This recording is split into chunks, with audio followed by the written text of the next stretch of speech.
bad things. They would do a bunch of crazy stuff that got them on Planet X.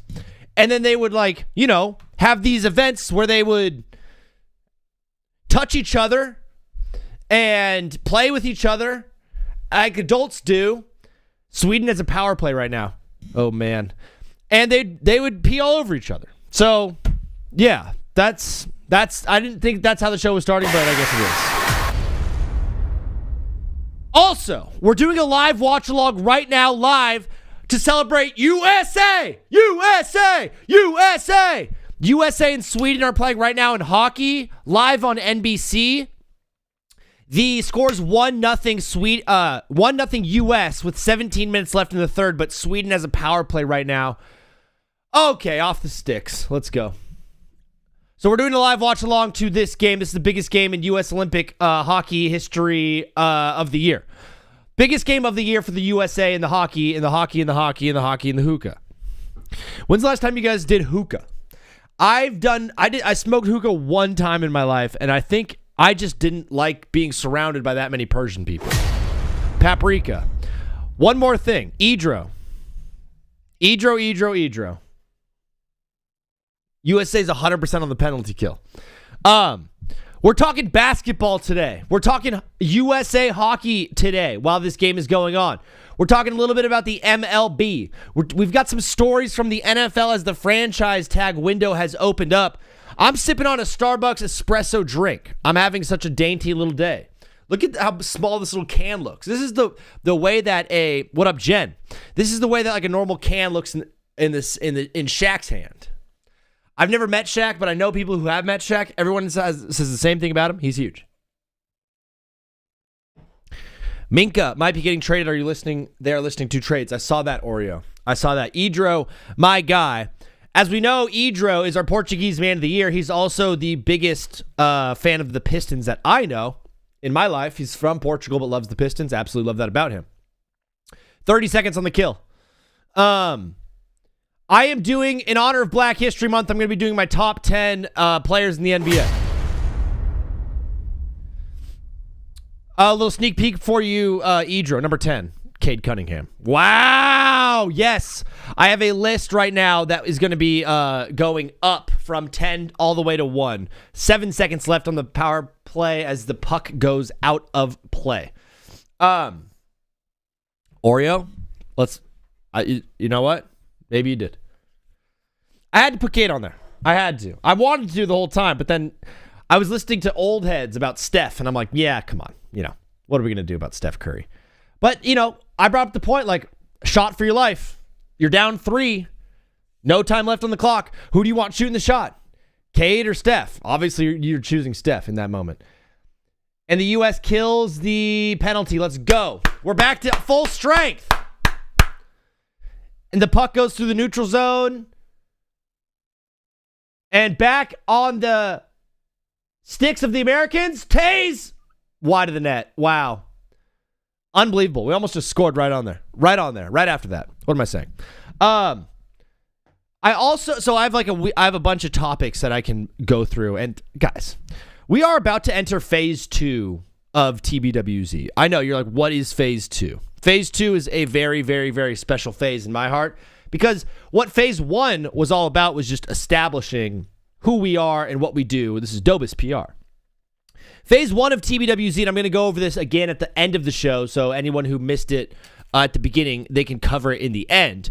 Phase 1 was all about just establishing the show and setting it up and coming up with kind of the schedule and the rhythm and the beats and the who and the ha and the ha and na. And getting up like a little bit of follower count and a little bit of views as we try to punch it in, but can't quite get past the goalkeeper for Sweden. It'll be in Sweden's territory. Parker is most of the time. What up, dude? Welcome to the show. First time chatter. We're going to take calls in like about 15 minutes. Call it 14 minutes. At 2:20, you could make a call. Set a timer on your phone for 14 minutes. And then right when that happens, start calling in. I'm starting to watch MLB, bro. How do you get foul with so much contact?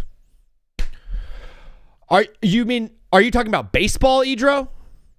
Are you talking about baseball? Like, how do you hit a foul ball? How do you hit it out of play with putting that much contact on the bat? It's a very interesting physics-based question. Speaking of physics, the other night on Friday, I went to a party for my friend after the show. It was at a brewery, and I don't drink, so I don't really like being at events where people are drinking because it's just like, you know, when you go to an event where there's drinking, you're like excited to go. You're like, ooh, I get to go have a drink. Like the traffic's not as bad. You're just like excited to go, like, you know, let loose a little bit. For me, I just go and I'm like, why am I going? Why am I doing this? This sucks. But I went to this party for my friend at a brewery. I said hi to the birthday boy for like 10 minutes. We talked about his short film because that's what you do in Los Angeles. You got to talk about the person's project that they're on. And then I talked to a guy about lasers for 45 minutes, went to the bathroom, Irish goodbye, and just left. And I said later. So I am real hot right now. I'm real hot right now on lasers and physics in general. I meant bet. Okay. Is not MLB, is NHL, bro. Oh, so you're talking about hockey, Idro. You're starting to watch hockey. You're starting to watch NHL. Brother, if there's a sport to start watching, man, it's that one. The NHL is one of the, man, it's one of the best sports leagues that we have, dude, in America and like in the world. Hockey is just such a great sport. It's so awesome. It's so entertaining. It's so fast-paced. NHL is great. Oreo, don't worry about getting into it. During the playoffs, we will be locked in on hockey. The Stanley Cup playoffs, as Sweden tries to score, they almost got one through. Who's in net? Hellebuck? Hockey's awesome. During playoffs, we're going to be locked in. But I was talking to a guy about physics and about lasers, specifically lasers, for 45 minutes. And then we started talking about physics, and we started talking about things that we know. And additionally, more of the things that we don't know in physics. Because in my head, I was like, we kind of figured all the physics stuff out. We know E equals MC squared. Paprika, maybe. Also, guys, if I say something that makes you laugh, it really helps me out if you type paprika into the chat, because then I will say it, and then that will help me find the clip later on. But if not, if I don't make you laugh, then, you know, it happens. I thought we knew everything about physics. I thought we had it all figured out. E equals MC squared. Gravity. Newton's laws of physics. Whatever. I thought we were kind of done. Turns out we know less than there is knowledge to be had. Does that make any sense at all? I am perplexed by the notion and the idea of the fourth dimension. Vini, you're saying to me this. You're saying this, Vini, the fourth dimension. What are you talking about? What is the fourth dimension? I don't know, but it's real. Scientists have even asserted and hypothesized that there are up to 7 or 8 dimensions. We can't even comprehend the fourth one, yet they're saying there's 7 or 8 dimensions. I don't know. I'm the wrong guy to ask. I will ask the questions, but I'm the wrong guy to ask the questions of, if that makes any sense at all. How do you get a foul with so much contact in hockey? It's more of like if the guy is, you can't hit the dude if he's not looking in your direction. You get a foul basically if it's completely blind, but you can also hit guys pretty blind. You have to just kind of square them up in the chest. You just can't hit him in the back. Hockey, Idro, what you'll learn. That's sick. Parker, that's awesome. I'm going through a list of all the Parkers that I know. I don't know a single good Parker. Let me think. I know one Parker that was half decent. I know another Parker that was really bad at basketball, but tall, so he was on our team. Yeah, I don't know. Maybe I know you. Maybe I don't. One thing you'll learn, Idro, is you can just basically do anything you want in hockey. Include fight. Include just like drop the gloves and fight each other and beat the crap out of each other. It's awesome. It's the best sport there is. Sweden's charging. Guys, 12 minutes left in the game. U.S. is up 1-0 still on Sweden. Sweden's got the ball. Oh! Poked through from behind. It's really hard to watch the game without the commentary because, brother, I don't know the names of the people. But this show starts the same way every single day. The show starts with the verse of the day. Today's verse is John 15, verses 1 through 4. This is Jesus speaking to the people.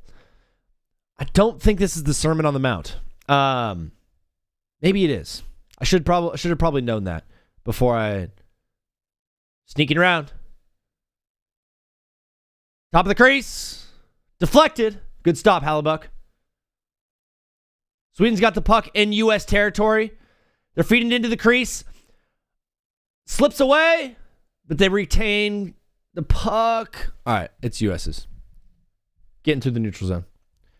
I am the true grapevine. My father is the gardener. He cuts off every branch of mine that doesn't produce fruit, and he prunes the branches that do bear fruit so they produce even more. We are the branches, brother. You've already been pruned and purified by the message I've given you. Remain in me and I will remain in you, for a branch cannot produce fruit if it is severed from the vine, and you cannot be fruitful unless you remain in me. Stay connected, bro. Stay connected to your roots. Stay connected to the Lord. Stay connected to Jesus, brother, and you will produce great fruits. Burping during the reading of the Bible is not the best thing to do, but, here we are. The show also has a movie of the day. Today's movie of the day is Spy Kids 2, Island of the Lost Dreams. Okay, also, when does the regular season MLB start? It starts in about a month and a half. Spring training starts on Friday, but they basically play like 20, 25 games to get warmed up, Edro. But what we're really looking out for is in March, the World Baseball Classic happens, which is, since baseball is not in an Olympics, it's not in the Summer or Winter Olympics, they host their own, basically, Olympics every 2 years, called the World Baseball Classic. Okay. Or they got September. Well, October is when it all ended, but November, December, January, 3 months off. They got 3 full months off. Name me another job in the world where you get 3 full months off. How many days off do you get in a normal 9 to 5? 2 times 52. 104 days off. Plus holidays and sick days. What is that, 120? Like 130 days off? 130 days off? That's kind of the same as like a... It's funny to watch the preseason. No, it's not very good. It's baseball, but it's not the best.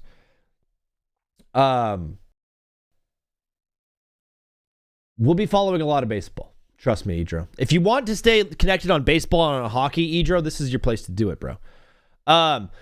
Spy Kids 2, Island of the Lost Dreams. Sweden's getting shots on goal in this third period, dude. The coolest Spy Kids anywhere are back for a huge new adventure. This time, Carmen and Junie are on a mission to recover a device that threatens the entire world. The they enlist the skills of mom and dad, and even their spy grandparents, in a thrilling show of family teamwork, with even more cool gadgets, imaginative creatures, and awesome special effects. This is a non-stop high-tech adventure for everyone. Spy Kids 2, Island of the Lost Dreams. Shout out to us. Shout out to you. I think we kind of just jump right into it, fellas. I think we go straight into the my top 10 players in the MLB. I tried to get an MLB, and then my favorite player got traded. Who's your favorite player? Oreo, you're a Spurs fan, San Antonio. Do you happen to be but you live in Missouri. You live in Pittsburgh, right? Pirates. Let me guess. You live in Pittsburgh, right? Just answer me that. You live in Pittsburgh. If that's the case, then your favorite player was probably Andrew McCutchen. I started watching MLB last season, but I got bored in the middle and I just stopped to watch, but I will watch again.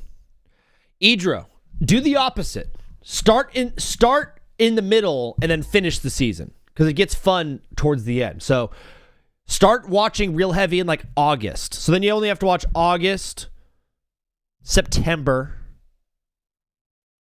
What's next? And then October. Those are the 3 months where baseball is the hottest. Is it Andrew McCutchen, Oreo? It was Andrew McCutchen?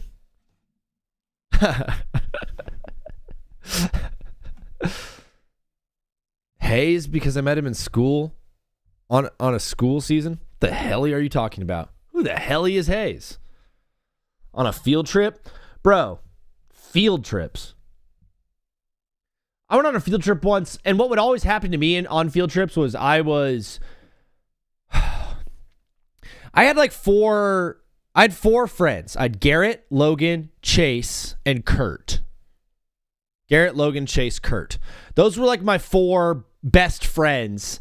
And those are still like my four like really, really tight best friends. They all moved to Boise. They all have kids now. They all have wives and all of that stuff. Different lives. Different strokes, different folks. Keep Brian Hayes. Okay, I'm such an idiot. I should have known that. When we would go on field trips, for whatever reason, they would all get put in a group together, and then Zach would get put in a group with like Patrick Campbell and like Anthony Skillman and like Jeremy Barrett, which was a great group. I love those guys. Shout out to all those guys. Patrick Campbell's currently my parents' vet. Jeremy Barrett is a dope dude. Anthony Skillman, one of the more talented guys I've ever met in my entire life. Sweden is pushing. First and last naming these people is hilarious, by the way. I wish one of them was watching so bad. What does it matter? It doesn't at all. Let's, Parker, if you want to call into the show, the phone lines are officially open. Shout out to you. Shout out to me. Shout out to us. Big energy today from Vini because I have my top 10 teams in the NBA. I also have a couple of topics. No way! No way! That's who you are? Ladies and gentlemen, give it up to the one and only Buffalo Bill! Billy Bill! What is up, dude? Bro, it's been so long. Where you been?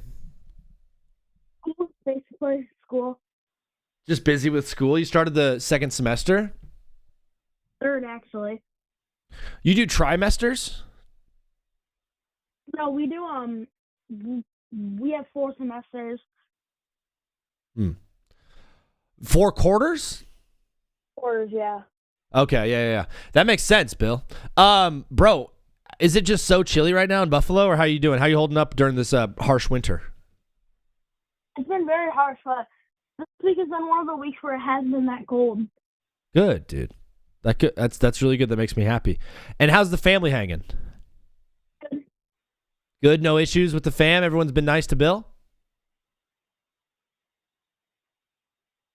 Currently, I'm back from my Simmons where it's not that cold. It's currently 34, but it feels like 24. Raining.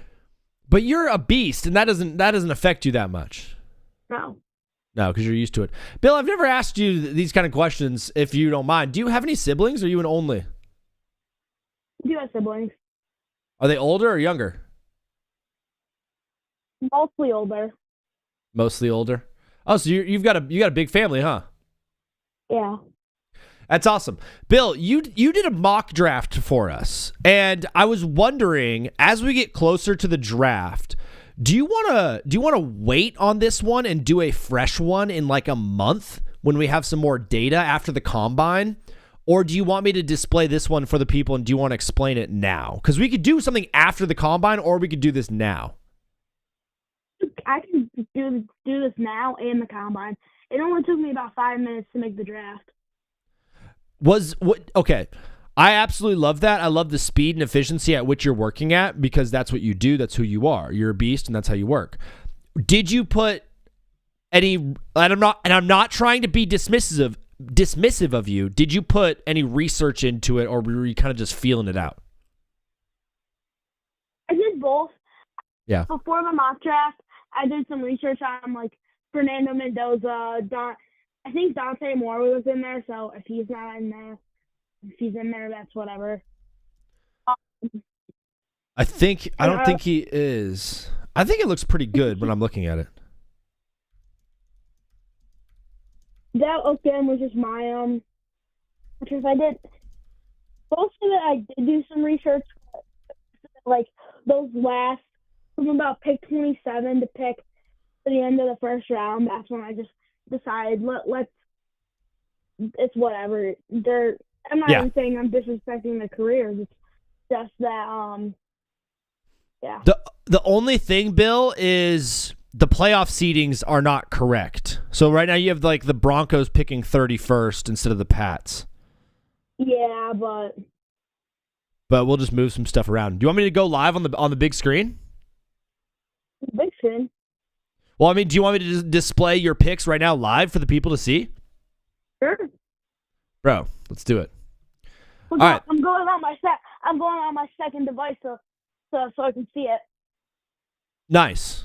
I love that. I think this is all pretty much accurate for the most part for what I've seen in terms of the teams picking. Let's do the top 10 picks. Let's just only rock the top 10 picks, Buff. And then we'll pick one up after the did USA score again? USA just scored again. Let's go. Yes. Yes, USA is up 2-0 now. Yes. Let's go. Let's lock in on these top 10 picks, bro. Do you want to rock me through them? Walk me through them? Yes. Yes, I do. All right.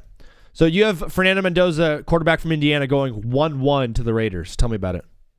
Yes. I think honestly it's just going to be. Honestly, I didn't even really have to put too much research into No. Fernando Mendoza because of what he just did with that Indiana team. How he took them from one of those losing schools of all time to the national championship. They're eventually going 16-0. Yeah. You hit the nail on the head. You think he's going to save that franchise, Buff? Yeah. I'm not gonna say he's gonna save it, but he's gonna definitely make an impact. At Sadina Hodgick, what up? W, you're the best. Please subscribe. We're also on Twitch. Sadina. Number 2, you have the interior lineman from Clemson, Peter Woods, going to the Jets. Interior lineman on Peter Jeff. I just think he's a good lineman. And I feel like the Jets really do need one of those because they do have him on. They do have Amon Membu on at line. Yeah. Yeah, totally, Bill. The Jets obviously need a lot of things, and you think they're going to go defense here? You don't think they're going to mess around and try to move that pick? You think they like this spot and where they're at? Yeah. Yeah. Yeah, couldn't have said it better myself. At 3 right now, you have the Cardinals picking, which I believe is accurate, but you have Trinidad Chambliss going to the Cardinals. We know that's not happening. We know he's coming back to Ole Miss. Do you have something off the top of your head that will go right there? Oh, you were in my AirPods died, so Can you say that again for me, please? Yeah, totally. I'll just say it again. At 3, you have the Cardinals picking Trinidad Chambliss. He's coming back to Ole Miss for another year. Oh, wait. The USA goal didn't happen. It's 1-0 still. Oh. It's still 1-0. You have Trinidad Chambliss coming or getting drafted by the Cardinals at 3. He's obviously staying at Ole Miss. So what are we doing with that right now? Should we just skip it? For now, actually, I think I think I'll switch around. I can't remember who I had taking Ty Simpson. I did it on my computer and it was weird. So I have the email still, so I can look at that. Okay. Yeah. But I think they're gonna take Ty Simpson. Okay. So we're gonna replace Trinidad Chambliss right here with Ty Simpson at 3. Yes. I like it. And then at 4, I like this. I like this move a lot from Tennessee. They went offense last year in the draft, and they're gonna continue to go offense this year, and they're gonna go out and they're gonna grab Jeremiah Love. I think that because I don't think Tony Pollard can be this elite number 1 running back like Jeremiah Love can. And even if he doesn't go to the Tennessee Titans and might. What's up, Gliz? Might and probably will if he doesn't go to the Chiefs. Yeah. No, I totally feel that. I like Jeremiah Love going there as well. A lot of people have like Reuben Bain or David Bailey pretty high up here, but I'm gonna lean towards your expertise. At 5. You have the New York Giants picking a guard from Penn State, Olaya Vega Ione. Did I say that right? I think so. Maybe. Okay. Probably not. Yeah. Yeah, probably not. That hurts my feelings, but we'll just move on from that. You have New Sorry York about going. that. It's okay. You have New York going guard to protect Jackson Dart. Is that the move there? Yes, Jackson Yeah. Dart is going to be an elite quarterback if he can stop taking hits and actually having a good offensive line. It's true. Are you high on the Giants this year? Do you think they're a playoff team? Yes, if everything goes well for them, Malik Neighbors and Cam Scatterby go back to the old, not even old selves, but kind of go back to how they were last year. I think they can be a contender, really. Yeah, absolutely. I like it, and I think you're right on with it. Then you got two Ohio State guys going right here, although I believe Arvell Reese was a Penn State. No, he was Ohio State. I'm tripping. You have Carnell Tate going number 6 to the Browns. I think again, same with Tony Pollard.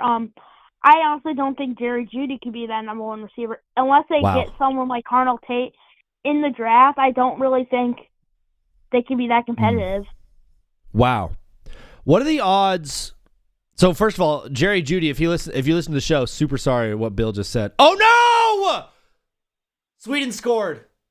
Thing is, Sweden scored with 1:30 left on the clock. I'm just like triple tasking. I'm looking at the mock draft on my other device and talking to you and just looking at the score of the Sweden game. So if I just start messing up, that's my bad. No, you cannot mess up. There's no such thing as messing up on this show. There's only mistakes are just happy. Accidents. Yeah. That's exactly what Bill, you're my favorite dude. You have Carnell Tate going as the first wide receiver off the board. You have 2 picks later, Jordan Tyson. Do you think for sure Carnell Tate is the first wide receiver off the board? Because Jordan Tyson, Mekhi Lemon is in this draft. Like, those are some real talent at wide receiver. Yes, true. But also, as I was watching Ohio State this year, I just saw how Carnell Tate was. Dude, he is so good. He's unbelievable. Speaking of great Ohio State players, Arvell Reese, linebacker for Ohio State, you have him going 7 to the Commanders.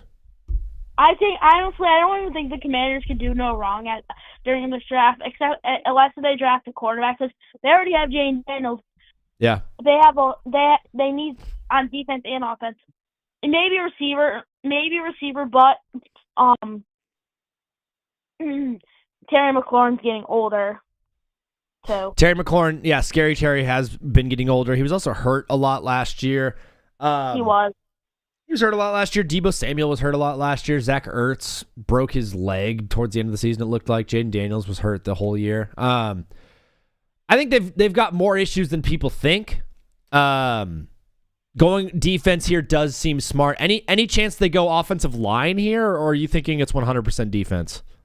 I do see them going offensive line. If the Giants don't take that offensive lineman and he falls to their pick, I think that's who they're gonna go. Yeah, I'm with you, brother. At number 8, and we'll just do the top 10 today, and then after the combine, you'll do a second mock draft for us. But number 8, that's where you have Jordan Tyson going to the Saints. You're on that Tyson and that Shuck connection, huh?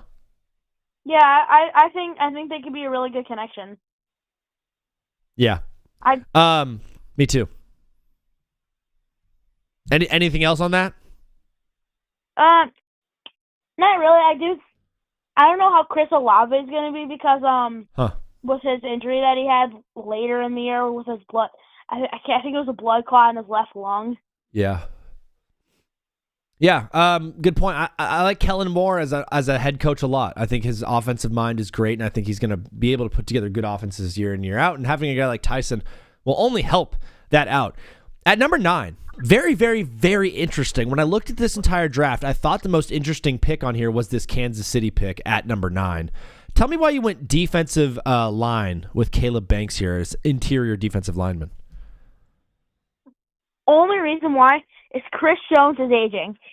I'm not even saying he's not as good as he used to, but I think you want like a younger kind of like a younger defensive lineman when Chris Jones eventually retires in the next couple of years.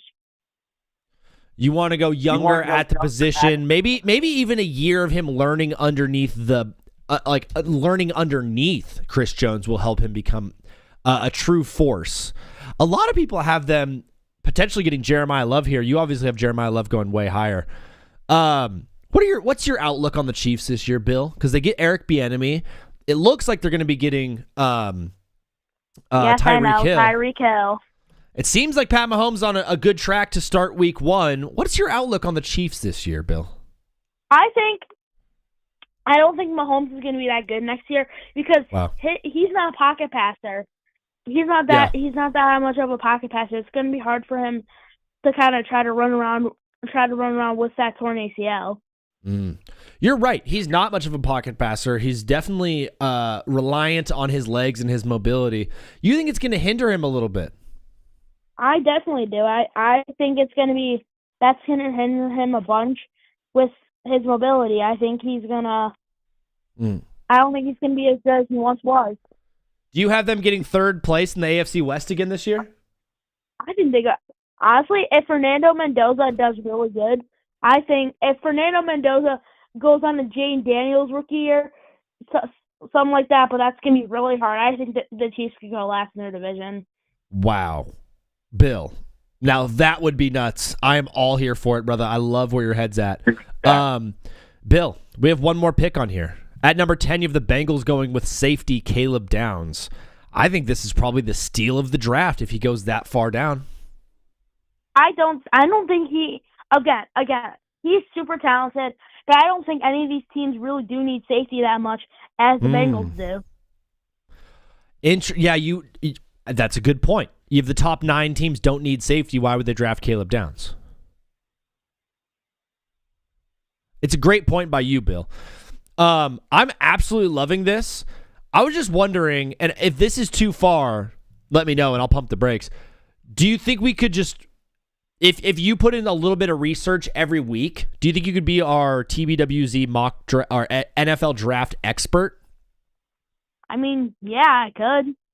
Yeah, and then so what we'll do is on draft day for the first round, we'll go live and we'll cut to you breaking down each pick. If you're willing to do something like that for draft day, if you're around. I mean, I would love to do that. Dude, it sounds so much fun. Bill, before you go, it wouldn't be a conversation with Buffalo Bill unless we talked a little bit about the Bills. How are we feeling right now with Joe Brady in the building? How are the players looking? What are your thoughts right now on the Buffalo Bills? I think this team's going to be amazing next year.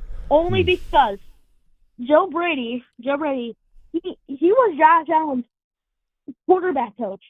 So I think with him being a head coach, they have such a good relationship, and Joe Brady actually knows what the Bills need, unlike Sean McDermott did. You think the players gonna be a little fired up to play for him? Yeah, I think especially Josh, because he knows him. He was his quarterback coach, and I really do think if the Bills have to win the Super Bowl next year, I'm putting some of that stuff on. I'm defending Joe Brady's case no matter what. Yeah. Do you think what has a higher likelihood of happening? Josh Allen MVP or Joe Brady Coach of the Year? Whoa. Higher thing of happening. It's going to be Joe Brady Coach of the Year, first year coach, already stepping into probably one of the best situations in the entire NFL with Josh Allen at your quarterback. Dude, I absolutely love it. I think you got a lot of wisdom, Bill. This was an awesome call. It's so great to have you back and in the Twitch now for the first time really rocking with us. That is Parker is the most of all time. Absolutely love it. Love the username. Love you being a part of the show. Doggy, we'll talk to you again soon, okay? Get ready for that post-combine mock draft, okay? I will. I'll be ready. All right, later, bro. Later. Dude, what a legend. What an awesome dude. A true legend of the game. Not a lot of shows. So here's where we're at as a program, as an entity, and what we have is we're playing 3-on-3 hockey and sudden death 3-on-3. I'm sorry, guys. We got 9 minutes left in this sudden death game. I'm going to be pretty locked in on it. Sweden versus USA. Sweden is rolling. Let me just... I need to hear what's going on. Wrangler slipped.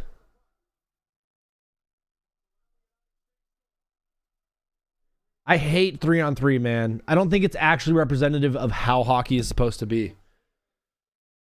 I love the idea of 3-on-3 is like we're trying to get off the Swayman back in. Who's on the ice for the US? Brady?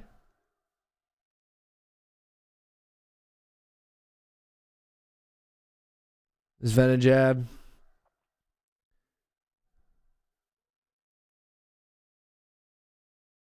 These are all NHL players, by the way. Poked away. Hughes. Ah! Stopped. Ayo, bruh, that's sus. Oops. Hell, bro, you're being so sussy. I can't believe we have a... Oh, yeah. So here's what I was going to say. Think of the fact... Really, really, really bad. Really, really, really bad sentence. Think of the fact... Shh. Zach, freaking idiot. Such a loser. When a show is in its infancy, as this show is, right? We're like 3 months... We're like almost going to be 5 months in relatively soon. We're starting phase 2, by the way, of TBWZ. Phase 1 is nearly complete. Phase 2... yeah, Jack Hughes has been awesome. He's got the puck right now at the top of the crease. Back to Eichel. Eichel pumps. Nope.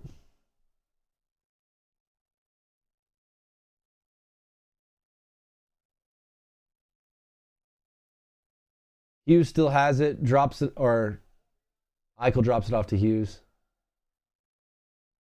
Come on, Quinn. These guys are tired. Get them off the ice. They've been on the ice for too long. We're done with phase 1 of TBWZ. We're going to be entering into phase 2 here relatively soon. What does phase 2 look like? So phase 1 was all about establishing just a ground floor. Phase 1 was about establishing TBWZ as everyone turns full Joker mode. That's true, XD. Yeah, I am going full Joker. Absolutely.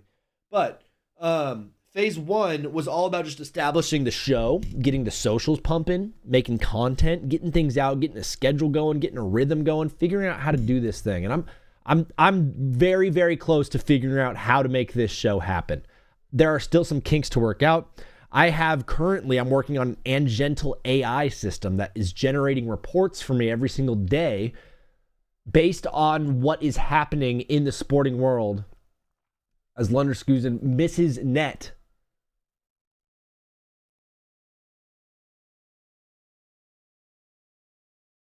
Get it to Austin. Get it to Matthews. I have this AI that's going to be really helping me out a lot in just a little bit. I'm also setting up a bot that's going to watch every show and tell me ways that I can improve on the show. The ultimate goal is to create an AI system that Yes! Goal! Yes! Quinn Hughes! Come on, USA! We did it, boys! On to the semis! Oh, say, can you see?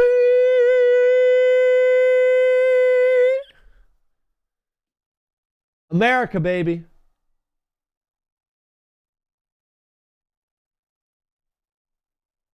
Wow, Sweden is devastated. That's tough. Sucks for them. Should have been better. Phase is almost over. Phase is coming up. Phase 2 is all about outreach. Phase 2 is about bringing more people into the show. It's about offloading a little bit of work to people who want to come up with their own. No, bro, you got the millennial, just two guys with the dream burger shop haircut. I do. My hair's too long. I look like a fool. I look like an idiot. It hurts my head. Best of curling? No. No, there's nothing on. This is a tough time in sports, bro. There's nothing on. Phase 2 of TBWZ, and I'm about to go live on TikTok to go over some stuff to talk with those fools.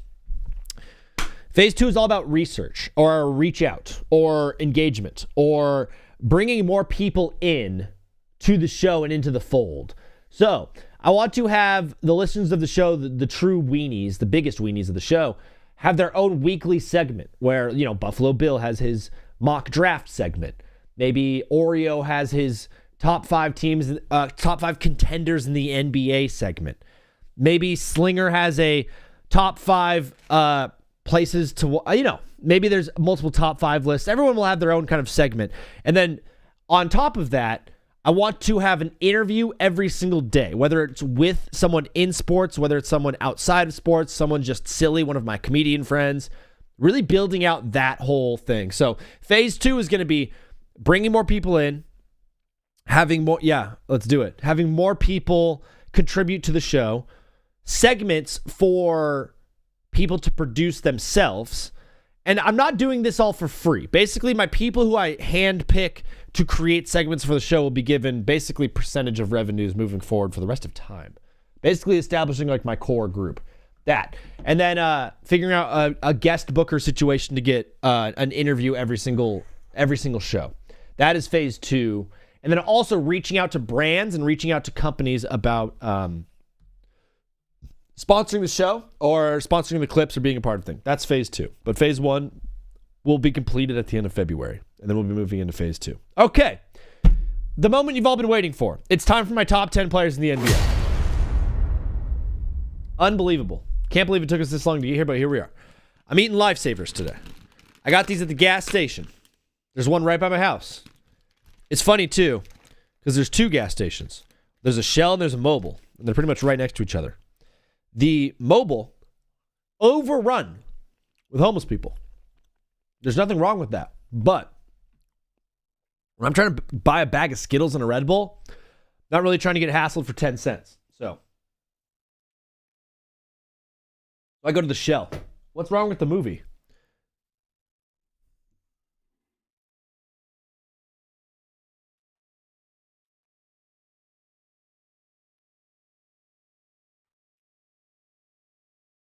There we go.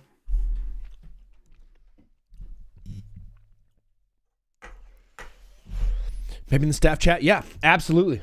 We will figure that out. I just have to, I'm moving this weekend, so I'm just figuring out just the move, set up the new studio, get everything rolling, get on track, catch myself a little bit, get caught up on a couple of things I need to take care of, and then move into phase 2. But XD, you are absolutely number one guy that we're reaching out to first and foremost. You might be in charge of everyone else's segment. You might be like the boss of the people. Maybe. I don't know. If you want to, I don't know. Brother, I decided in honor of Black History Month that I would do my top 10 players in the NBA, okay? And these are them. At number 10, the very bottom, not a bottom player, a great player, fantastic player, someone who I'd want on my team at all times. He's averaging 25, 6, and 10 this season. Shooting 46 from the field, 33 from 3. Not great from 3, but you know him. We love him. He's on the number 1 seed. Give it up for Cade Cunningham. At number 10, Cade Cunningham. That'd be tough in a good way. Yes. It'd be really cool. Spreadsheets. We'll do it all. It'll be really cool.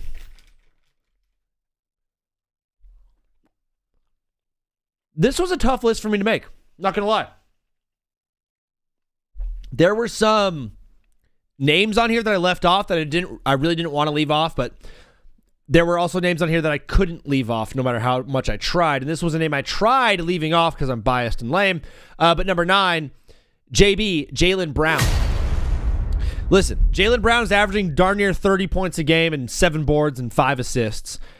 He's been awesome this season. His usage rate is insane. He is the guy in Boston, which is a very, very, very good team. No one expected them to be as good as they are, yet here we are celebrating the Boston Celtics. At number 9, I have Jaylen Brown. Number 8, If he didn't have the All-Star game that he had, I don't know if I would be putting him here, but he did, and so that is all history. He's having a great season. Funny, too, that they sold the entire team after this, but number 8, give it up for the Claw, for my guy. What the helly? Whoa, XD. Kawhi Leonard.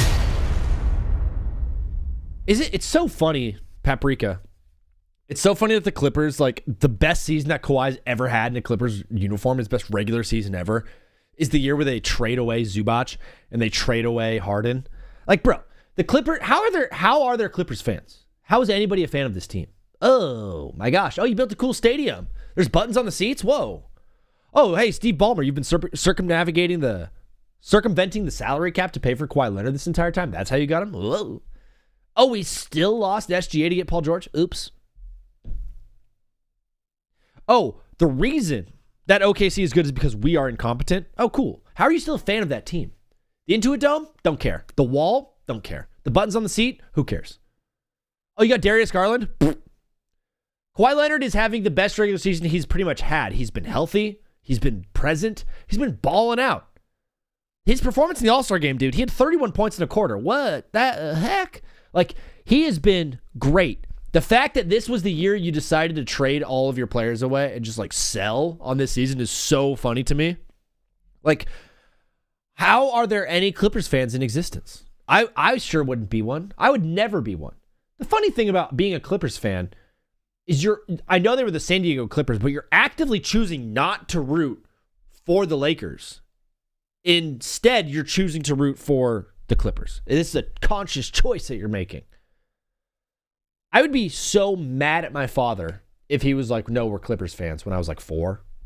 Because you can't, I forced a kid, dude, recently, this is hilarious. I forced a kid into becoming a Chargers fan. He was telling me he was going to go buy a Rams hat because he was like getting all into football, and I've been playing football with him. He's like, football's awesome. I want to get a Rams hat. And I said, no, you're going to get a Chargers hat. You're a Chargers fan. But being forced into Clippers fandom must be a horrible thing. But yeah, Clippers, incompetent, bad organization. Terrible, nasty, horrible organization. But the Claw, dude, undeniably great. He's been awesome. At number 7, Tyrese Maxey, brother. Oh my gosh. Tyrese Maxey has had one of those seasons, bro. He's had one of those seasons. He's averaging 29 a game, shooting 38% from 3, 47% from the field, 89% from the free throw line. The thing about Maxey is he's played every single game this year. He hasn't sat once. He has the highest minutes in the league. His usage rate is unbelievable. Tyrese Maxey is putting the 76ers on his back. He is so skilled and so talented, but more than anything, he's clutch. He's a guy that you want with the ball at the end of the game. I love Tyrese Maxey's game. I think he's a solid defender. I think he's solid on both sides of the floor. He's fast. He can stretch. Bro, Tyrese Maxey's been awesome this season. He deserves all the credit he's gotten. I got Tyrese Maxey at 7. He is not carrying a team, but so often we are like, how do I put this? So often we forget how important like just being on the field is, being on the court is, and Tyrese Maxey is absolutely that guy. He's got every single game he's out there competing, giving his all, trying his best, which is a huge reason people aren't watching the NBA is because they're like, they don't try anymore. They're not. I'm like, dude, they don't try anymore? Talk to me about Tyrese Maxey because, brother, that guy is playing basketball. He's 6th in the league in points per game. And in minutes, he's playing 38.6 minutes a game, which is the highest in the league by quite a bit. KD's at like 36.7. Luka's up there, but yeah, bro. Tyrese Maxey having an incredible season. People are ranking Kyrie, CP, SGA, Westbrook, and maybe on Friday. That could be. People are ranking Kyrie in terms of like just all time. Kyrie, Chris, SGA, and Westbrook in terms of all time. That's what they're doing. That's interesting. Yeah, that's fun. We should do it Friday. Hit me in the chat on Thursday or something to remind me. Hit me in the chat on Thursday to remind me. At number 6, SGA. I know. A lot of people are going to have SGA higher on their lists. I'm not doing this because I think he's a free throw merchant. I think he is so much more than that. SGA is one of the most skilled hoopers in the league. He's a guy that you want with the ball. He can put it in the bucket anytime he wants. SGA is incredible. For me, though, the top 5 guys are just a little bit better. They're just better. Like, it was really, really hard to do this. I know he's averaging 32 points a game. He's been unbelievable. He's hitting 40% from 3. He's not putting up a ton of threes per game. He's only attempting like 4 threes a game. So for me, that's a slight hole in the system. He's solid defensively. Dude, don't get me wrong. Fantastic player. I just think he's a slightly one-dimensional. He's a scorer. That is what SGA is. He's a put the ball in the bucket kind of guy, which is awesome. And you need those guys on your team. And I love what he's done. Obviously, this season's been incredible, but slightly one-dimensional. I think the guys above him have like more to their game than SGA does to his, if that makes any sense. Sorry, SGA fans. Number 5, Giannis. This list, by the way, is with injuries off. I know Giannis is hurt. I know the Bucks stink. He's still the Greek freak for a reason, dude. He is still one of the best players in basketball. What he does offensively, we know. What he does defensively, obviously. Like, when the guy is healthy and he's playing, he's putting up 28 and like 15 boards. Like, that's the kind of game he has. He's the only player I would take right now in the league to defend against Victor or to defend against Jokic. He's proven that he can play well against both those guys that no one else can defend well. He is the absolute man. You got to get up to Giannis at 5. At number 4, brothers and sisters. Come on, thing. The horse, man. You know him. What is happening, dude? My computer's being so lame right now. Nikola Jokic. The horseman. He's arguably the best player in the league. A lot of people will have him at 1 or 2. He's unstoppable. What he does on a court, no one else really does. He moves at his own speed. It's hard to go against a guy that loves horses as much as he does. He's unreal. There's not much you could say about him. At number 3, fellas, my guy, Luka Doncic. I'm going to shoot up a hospital. I'm going full Joker mode. My tech is lacking so bad. Luka Doncic at number 3. You know, he's leading the league in points per game. He's averaging 33 points a game. 8 and 8. He's averaging 33, 8 and 8. Bro. He's everything for the Lakers. Everything for the Lakers. He's not shooting so great from 3. Thank you. Yeah, bad. He's not shooting great from 3 this year. He's putting up a ton of 3-pointers. He's averaging 3.5 made per game, but he's putting up 10.5. Shooting 34%. The free throw attempts, dude. You thought SGA was a free throw merchant. Luka Doncic is averaging 2 more free throw attempts a game than SGA, which doesn't seem like a lot, but let me just tell you, it is a lot. But he's only shooting 78%. Luka is it's crazy. He's averaging 33 points a game, and he's leaving at least like another 5 points a game on the floor just because he's missing threes and he's missing his free throws. His Luka's average points per game should probably be like 36 this season. The way he's playing and the points he's leaving on the board. He's the only reason if the Lakers make it, bro. It's because of him. Number 2, LeBron James Jr. Number 1, LeBron. Absolutely, XD1. Number 2, I got Ant. And then with that, I should just reveal number 1, Wemby. These are officially my top 10 players in the NBA.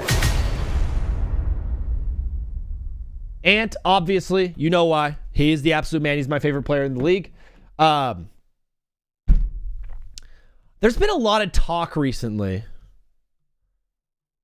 And I don't know, I think it popped up because of the All-Star game. There's been a lot of talk recently about the face of the NBA. Who is the face of the NBA? A lot of guys have been discussing after the whole Victor Wembanyama, like, being the reason the All-Star game was good, the Anthony Edwards coming out and having the MVP type game that he had. There's been a lot of talk recently about who the face of the NBA is. And I'd like to just put a bow on this one for you guys so we don't have to talk about it anymore. LeBron James is the face of the NBA, and he will be until he stops playing. Maybe even after. I don't know what LeBron's plans are. I know his goal is to own a team. With expansion coming up, and that happening within the next few years, you know LeBron, the billionaire LeBron James, is going to be trying to get his hands on one of those teams, or at least be minority ownership in one of them. Wouldn't even be surprised if he finagles his way into becoming a majority owner at some point, like Michael Jordan was. LeBron is the face of the NBA, and he will be until the day he retires, maybe even after. Okay, he's been the guy for the last 15 years. He's probably even longer. LeBron came into this league in 2003, basically, as the chosen one. He's pretty much been the face of the league for the last 15 to 20 years, bro. When he leaves, this is the list of the guys that have the potential to be the face of the league once LeBron leaves.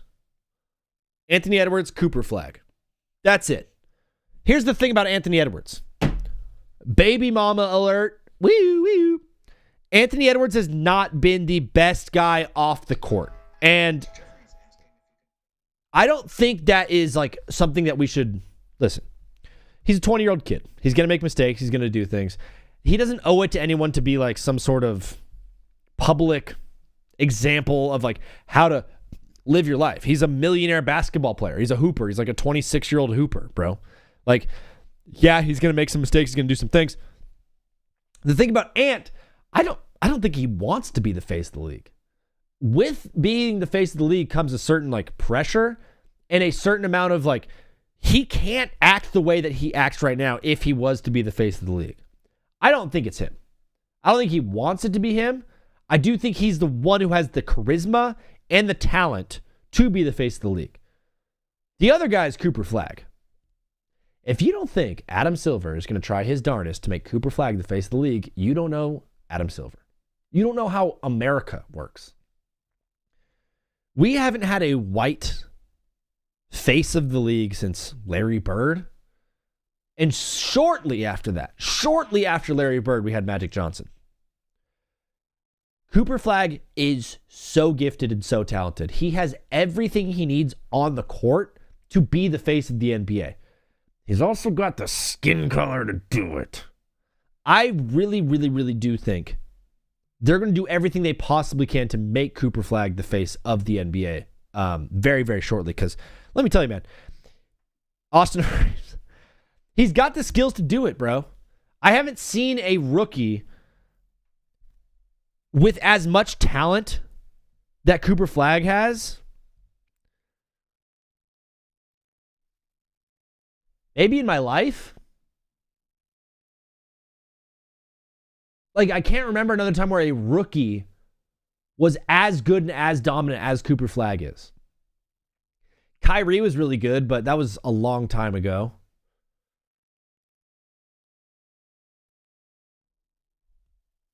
But even Kyrie wasn't like, whoa, this is dominant. Cooper Flag is insane right now. It doesn't seem like there's really anyone that can stop him.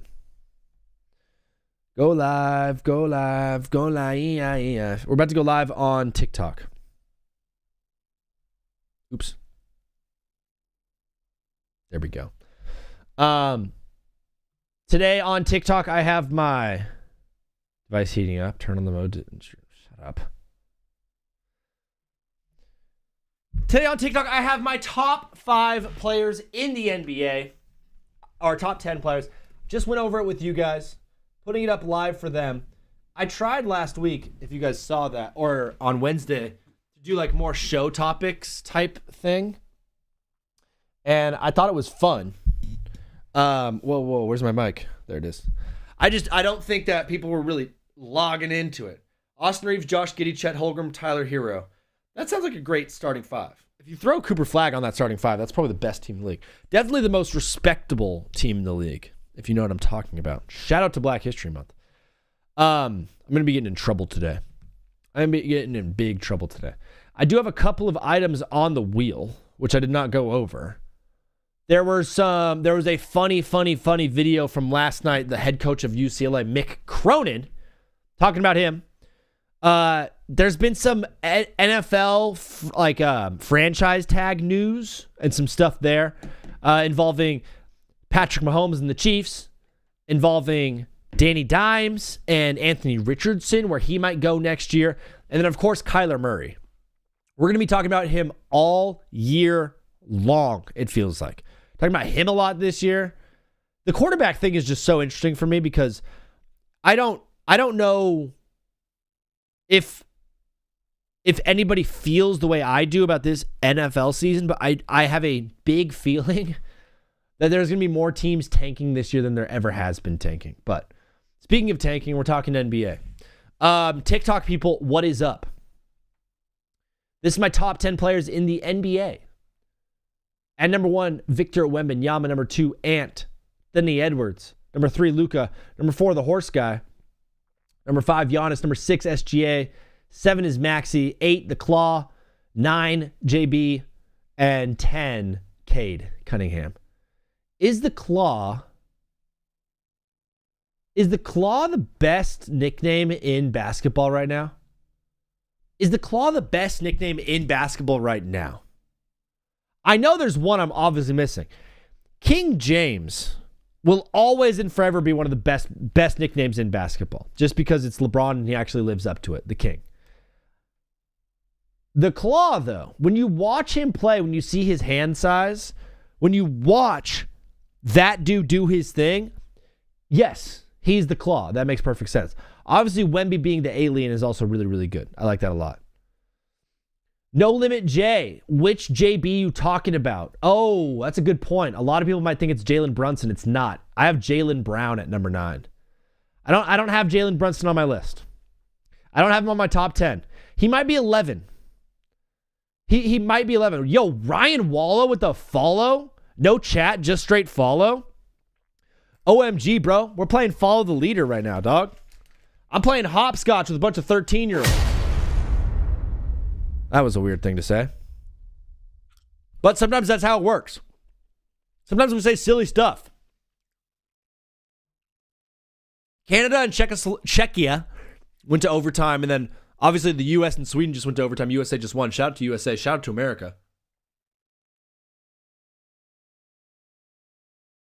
Sidney Crosby did leave the game, though.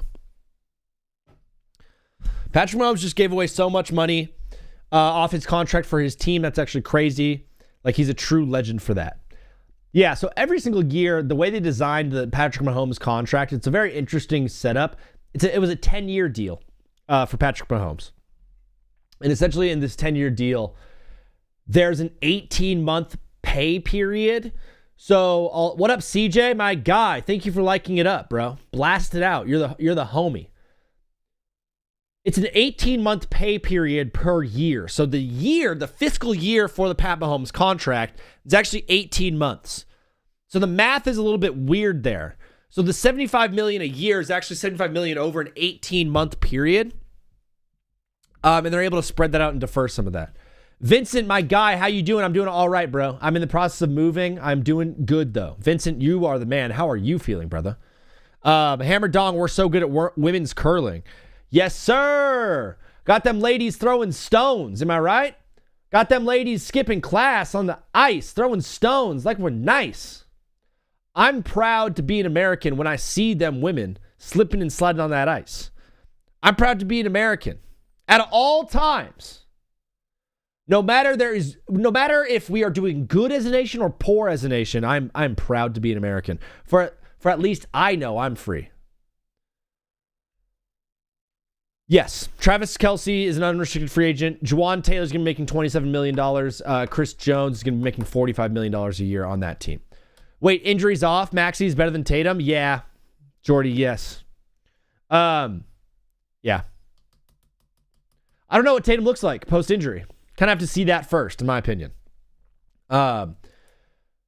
Injuries off also means like this season. I don't count Jason Tatum in this list because he hasn't played at all this year. So I know I have injuries off as like Yo, I know SGA's hurt right now, but I'm not gonna keep him off the list because he's hurt, if that makes any sense.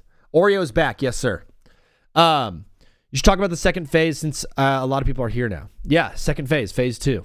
Phase 2 of TBWZ, guys. I'll be going over this a lot. Thanks, XD. Phase 1 is nearly complete, fellas. Congratulations, you've been a part of this thing. What up, Jake? The Joker. What up, Wee Guy? We're popping right now. If someone wants to call into the show, the number's at the top of the screen. It's 213-352-5216. If you don't like my take, brother, take back. That is the name of the show. That is the name of the game. We're doing live sports radio on Twitch, on TikTok, and on YouTube. If you are here from any of those platforms, hello, how are you? I'm your uncle. Why is Joker at 4? I don't know. Because he's really good at basketball. Finally, the Ant respect. Yes, sir. I should put Ant number 1, but if Wemby wasn't 7'5", Ant would be number 1. Why Jokic is not on the list? He is. He's the horse guy. Come on, Weeby guy. Come on, web guy. Claw better than Luka right now? Swag, no. No.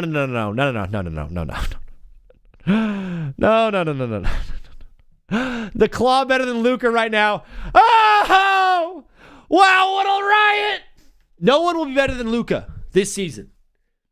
Wemby and Ant are above Luka just because of how prolific Wembanyama is. And Ant defensively destroys Luka. But in terms of just pure skill on the court, who do I want more than anybody? Give me Iguodala. No, I'm just kidding. Give me Luka Doncic. Averaging a 30-point triple-double is just mediocre now? No, it's not. No, it is not. That'd be sick, though, if it was. Imagine one day averaging a 30-point triple-double is just like, yeah, whatever. He's mediocre. Yeah, he's okay at basketball. Jokic is averaging, what is that? 20. I'm averaging 29, 12, and 10. Crazy. What a season he's having. Yo, if I call, we can go over my pre-March Madness mock. Maybe. Like I was saying to the folks in the chat, phase 1 of the show is nearly complete. Phase 1 was just establishing ourselves, setting up a rhythm, setting up a show, getting the doldrums of the day ironed out, coming up with a game plan and a way for me to execute the show. I'm pretty solid in what I've done so far, just executing. Phase 2, outreach. We're bringing more people in. People are going to have their own segments. They're going to have their own weekly segments that they're responsible for. In return, they will be getting financially compensated for that. We're going to be reaching out to clippers and paying clippers to help clip the show out and put edits out of the show. And then we're also going to be trying to do a daily interview. So, positions we need filled. We need guest bookers. We need people to do their own segments, and we need editors. Yes, sir. That is phase 2, essentially. Phase 3, don't even want to know. I was clowned for calling Kawhi top 10 2 months ago. Simon, I can see that 2 months ago, but right now you have to put Kawhi in your top 10 the way he's playing. Someone just said, hell no. All right. There's a phone number at the top of the screen, 213-352-5216. Would love to have you call into the show. Wemby, that's a joke. So inconsistent. King James, you kidding me, bro? Are you actually LeBron? His name is LeBron James. I'm talking about the man on the Lakers. I love LeBron James. I really do. I can clip and edit. I should be doing more of it, but I've been busy. My bad. And I can help book segments. Yes, sir, bro. You can do it all. He's a wizard. You're a wizard, Harry. I'm a what? You're a wizard. SGA at 6. Wemby's not even top 10? Germany Bulldogs? Are you kidding me? Bro. Really? Wow. Grape. That's crazy. I'm sorry, Wemby. So, wow, we got a lot of Wemby hate. A lot more Wemby hate than I thought we were going to get. Dude, Oreo. These guys in the TikTok world are absolutely talking crap on Wemby. I would love to hear someone explain to me why they don't think Wembanyama should be number 1. I have a phone number at the top of the screen. Yo, Teddy, can you let me know? Can you see the phone number? You don't have to call, but I need to know if my graphic is working right now. Can you see the phone number? Hallie, if he was healthy in the top 10, probably not, PMAC. These are guys also, PMAC, that have played this year. So, like, I don't have Tatum on this list, and he probably would be. I don't have Halliburton on this list. He might be. Bro, This might sound crazy. I don't know what Dame Lillard looks like, but yeah. Numbers on there. Thank you, PMAC. You're the man. Swap Wemby and SGA, and this list is fine. Wemby at 6, bro. That is unbelievable. PMAC, thank you, bro. You're the man, and thank you for liking the live. I don't know if you did that on accident or you did it on purpose, but I absolutely love it. We have a couple of items on the wheel of topics that we're going to spin throughout the day, but kind of just easing in. PMAC with the follow. You're the best.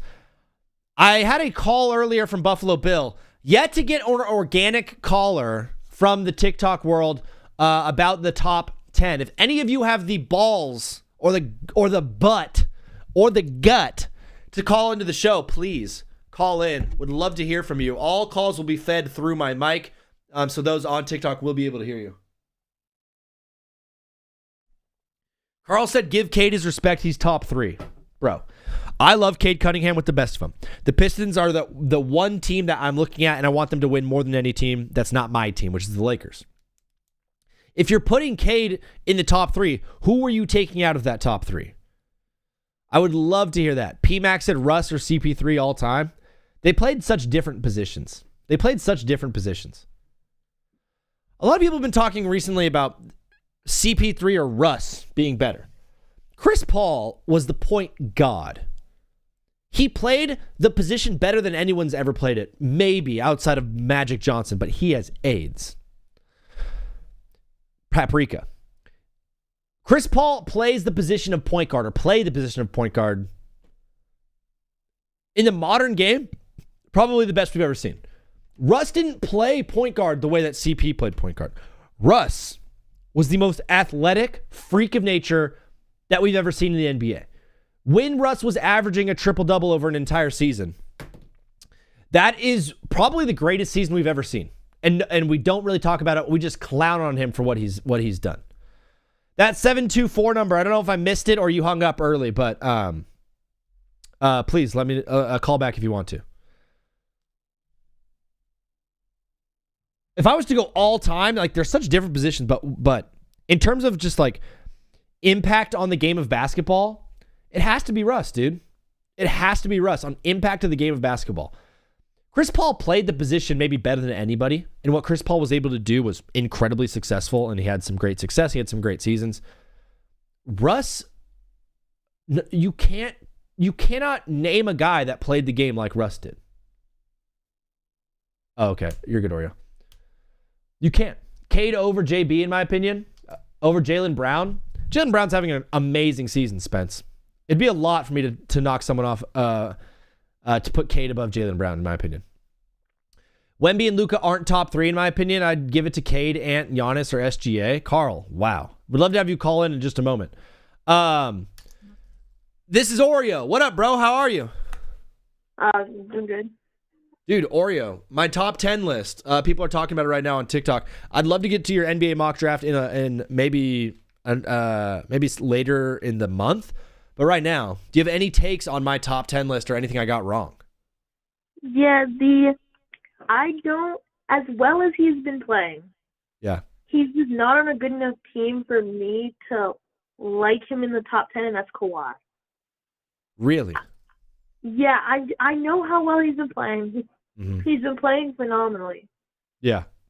But, like, I don't even know. I don't even know how I would put there. It doesn't feel right to me to have him in there on such a bad team. Yeah, I mean, my thing is he's averaging 28 points a game, 6.5 boards, 4 assists, and he plays better defense than probably anybody on this list outside of obviously Wemby. Like, Kawhi is clearly the best player on his team. He's the reason that they're good. But yeah, you think that in the top 10 you have to be on like a competitive team. Yeah. I'm thinking about it now. Personally, I think I would put what's his name? Dude, oh my god. Jamal Murray. Jamal Murray is a great shout. He's having an incredible season, probably the best season of his career. And they don't even have Aaron Gordon in that lineup yet. Like, the Nuggets might be very, very dangerous once Aaron Gordon gets in here. But dude, there's a lot of guys at 11 that you could be putting in there. We talked a lot earlier today about KD. Like, Kevin Durant's having a great year. There's some guys having some incredible seasons that could definitely be on this list. But if you're taking Kawhi out, are you 100% going Jamal Murray, or are you doing Jalen Brunson? Like, there's options.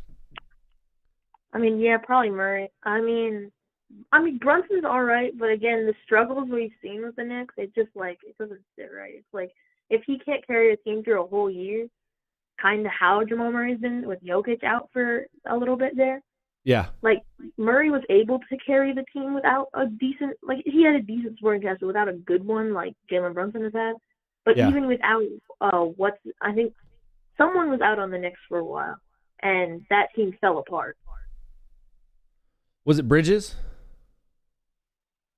I'm thinking it was like one of their top guys. Like, Bridges was like 4 or 5. Like, I'm thinking it was like, I think OG was injured for a little, and their defense fell apart. It might have been OG. Maybe someone on TikTok could help us out. Oreo, here's a very tough task. So I do my top 10. Players 11, 12, and 13. So the next 3 players on this list, if you were to complete this list all the way to 13, we obviously have like Spida Mitchell, Jalen Brunson, Steph, KD, Jamal Murray. There's some guys that can go in here. Who do you think would complete, if we were to make this a top 13, like who would you put at 11, 12, and 13 to complete my list as it is right now? I would definitely add Murray. He's just, again, he's carrying the team even with Jokic out, and then when Jokic is there, he's a very good second piece alongside him. So you'd have Jamal Murray at 11, and then at 12. Well, Brunson's like still good. I'm not sure on Brunson. I mean, you got Kevin Durant, Devin Booker, Denny Adjeva has been awesome this year. Oh yeah, Denny. Oh my God, yes, Denny. Denny's been really, really good. Yeah, I'd probably go with Denny. Yeah, I'm huge on that Trailblazers team in like a couple years. Like that team. Yeah. That team is insane, and Denny's going to be probably top 1, 2, or 3 on that team. Yeah, I think he's awesome. I think they might make some noise even next year if Damian Lillard's able to shoot still. And then at 13, you got Spida Mitchell, Brunson, Steph, or KD probably to fill that last spot. Yeah, honestly, I'm not going to go with any of them. I would say Durant. I'd say Jalen Durant. I like that pick a lot, dude. Jalen Durant is a great pick. Oreo, absolutely love that. We've got a big college basketball game tonight. BYU at Kansas. Do you have a lean anywhere there? Do you think Kansas is going to just take care of it? I think, honestly, they've played already, right? I haven't been fully tuned into college. Like, I haven't been watching the games. I just watched the scores and stuff. Like, yeah, I feel you. They've been Kansas beat BYU earlier in the season at BYU, I believe. Yeah, I mean, if it's at Kansas and they already beat them once, I think they're going to probably beat them again. I mean, Kansas, Darren Peterson is such a good player. Like, he's such a complete player. Like, you don't normally see that out of, like, college players like he is. Yeah. You normally, it takes a year. Like, Cameron Boozer's probably going to be like, oh, he'll develop in the league. Like, he's good. You see it. You see the flashes, but he'll develop while he's in the league. Mm-hmm. Darren Peterson looks like he's already like a 2-year NBA player playing against college kids. Like, he looks awesome. Oreo, I know next week I think would be a good time to start doing mock draft kind of stuff for the NBA. But brother, electric call as always. Big. You're the biggest weenie that we have on the show. You're a top weenie. Anything for the people on the way out? No, I mean, that Wemby hate was crazy. Yeah, guys, Oreo's going to be hopping in the TikTok in a little bit to start defending his boy Wemby because he's getting more and more hate as the call continues, dog. You got to defend him. All right, Oreo, we'll talk to you again soon, okay, bro? All right. Peace. Leroy, I just watched the end of USA Sweden. Shout out to the USA. Go America. Ant at 2 is crazy. T-Money, what are you talking about? Are you serious right now, bro? You can call into the show, though, dog. 213-352-5216. I swear I'm nice. I don't bite. If anybody wants to call into the show, the number's up there. Leroy, that was crazy. Sweden scoring with 1:30 left on the clock was nuts in the empty netter. It was great. Hallebuck played really well all game, and only giving up 1 goal is solid. Sweden played their hearts out, dude. The defensively, they were unbelievable. Shout out to anybody celebrating Ash Wednesday as well. I'm not Catholic. I am Christian. I do follow the Lord Jesus Christ with all of my heart and soul. But shout out to anybody celebrating Ash Wednesday. That is cool. A player who's never played a playoff game is the best player in the league right now. Wemby. Yeah. Have you seen him play, Jay? He played in the NBA Cup Finals. That counts. Jay Curry over the hill, said Jay Franey. I originally had Steph on this list and kind of bumped him for Cade. It was hard for me to put Steph on the list when Cade Cunningham's right there with the number 1 seed. Being the number 1 guy on a number 1 seed, had to give respect to Cade. Joker at 4 is just hate. I think he could absolutely be number 1, dude. Absolutely. I think if I was... Wemby at number 1 is because he's an absolute freak. And him defensively and offensively, he's very, very hard to game plan against on both sides of the floor. Anthony Edwards is an ultimate just take the game over kind of guy. Luka is, the way he's scoring this season, I don't know if we've ever seen someone score the way he's scoring this year. And he's leaving points on the floor by not hitting his free throws and not hitting his threes. Jokic is insane. He absolutely always will be. He's averaging a triple-double this year. He always does that. He is unbelievable. But the guys that I have above him, I think are better basketball players right now at the moment. Kawhi over any of these guys, easily top 5 this season, said Noah. I would love to have you call in, Noah, and let me know why you think that. SGA not being top 5 is not ball knowledge. Oh, yeah, 6. Oh, man. So if I moved him up 1 spot ahead of Giannis, you'd be like, man, this guy knows ball. Wow. Where is Klay? Oh, I forgot Klay Thompson. How did I forget Klay Thompson on this list? Oh my gosh. How did I forget him?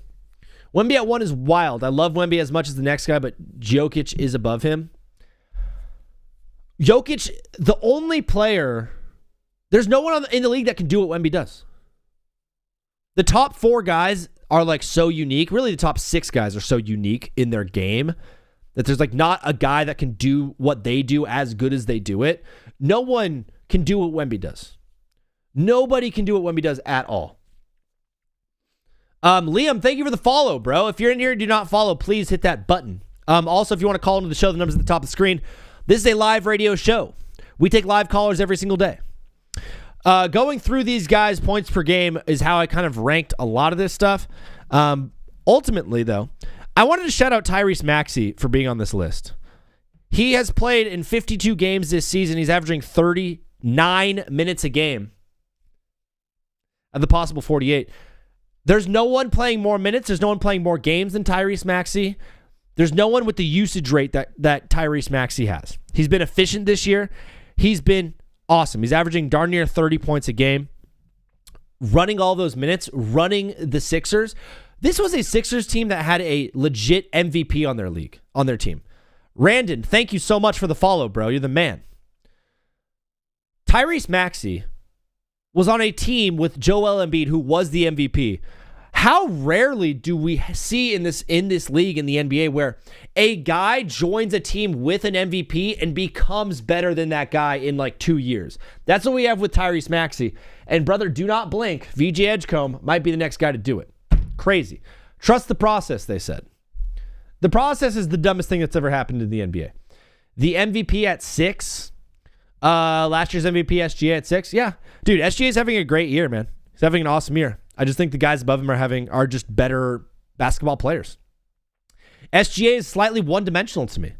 He's a prolific scorer. SGA is an incredible scorer. I don't think he's a free throw merchant. I'm not that guy. I think he is incredibly, incredibly skilled. He plays decent defense. He can pass the rock pretty well. But ultimately, like, he's slightly one-dimensional in his game. He's a scorer. That's what SGA is. Hell no, Jokic at least top 3. You should call into the show. Look, you have Jaylen Brown at 5. That's pretty crazy.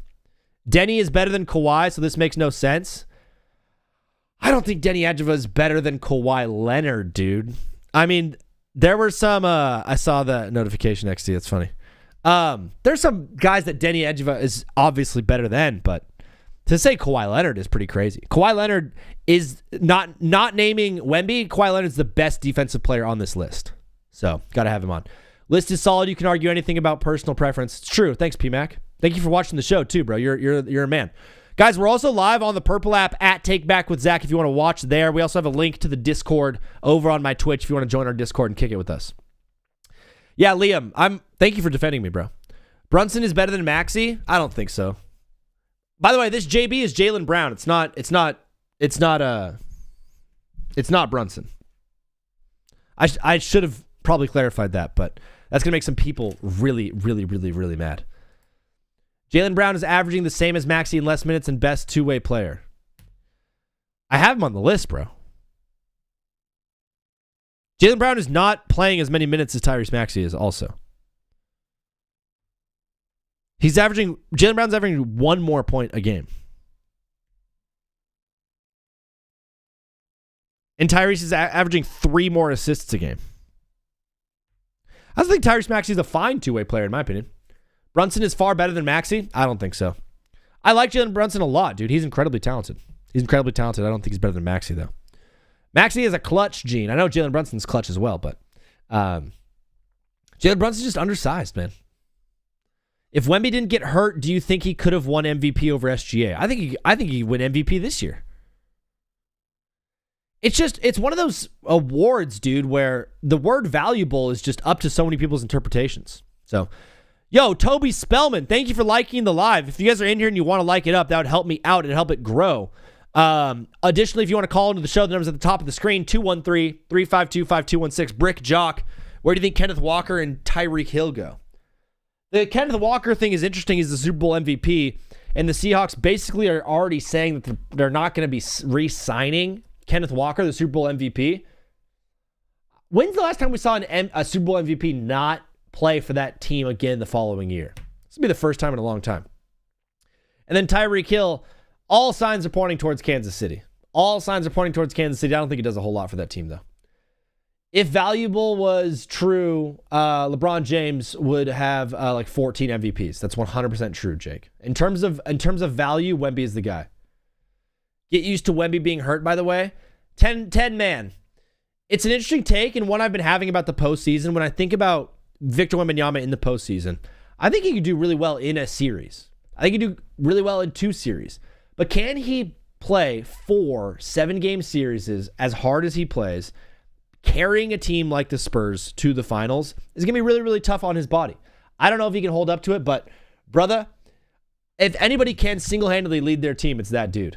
He is unbelievable. Dude is 7 foot, whatever. He should be averaging 15 boards and 8 blocks a game, and he ain't. Thomas, there's a gravity in which he plays with, Thomas. Teams are actively doing whatever they can to avoid Victor Wembanyama. He doesn't have those blocks because they're not even trying to drive into the paint. They're avoiding everything that he is all about. Like, completely avoiding everything that Victor Wembanyama is just to, like, maximize their potential for winning. To maximize your potential for winning, you have to just avoid Victor Wembanyama at all costs. Tatum healthy, top 5? Maybe. Yeah, maybe. Yeah, I think we forget how good Jason Tatum is. Jason Tatum's a very, very good basketball player. Luke, I would love for you to call into the show, though, and talk about this. I had this take a little while ago, and people got very upset about me for it. Are the Celtics going to give the team back to Jason Tatum when he comes back, or is this Jaylen Brown's team moving forward? Grizz Lee Bear, thank you for the follow. That means a lot, bro. That helps me out a lot. We have a phone call coming in right now. Where do I have Curry? Top 15. Phone call coming in right now. Oh, shoot. What is up, brother? You are live on TBWZ Widescreen Radio. What's your name? Where are you calling from? What up, my man? It's Amir. I've called before. I'm the Niner fan. I don't know if you remember.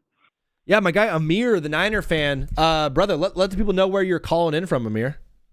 I am calling in from Los Angeles, Orange County area. Yeah, baby, that big Anaheim, right? Yes, sir. Anaheim it is. Currently sir. driving through Fullerton right now, but yeah. There you go. Amir, well, I'm on TikTok right now. I have my top 10 players in the NBA. Did you have thoughts on that, or where did you want to take this convo? Yes, I did. I saw that. That's what I was calling in for. I have a big disagreement with you, actually. Hit me. So I think it's a little blasphemy that you got SGA at 6.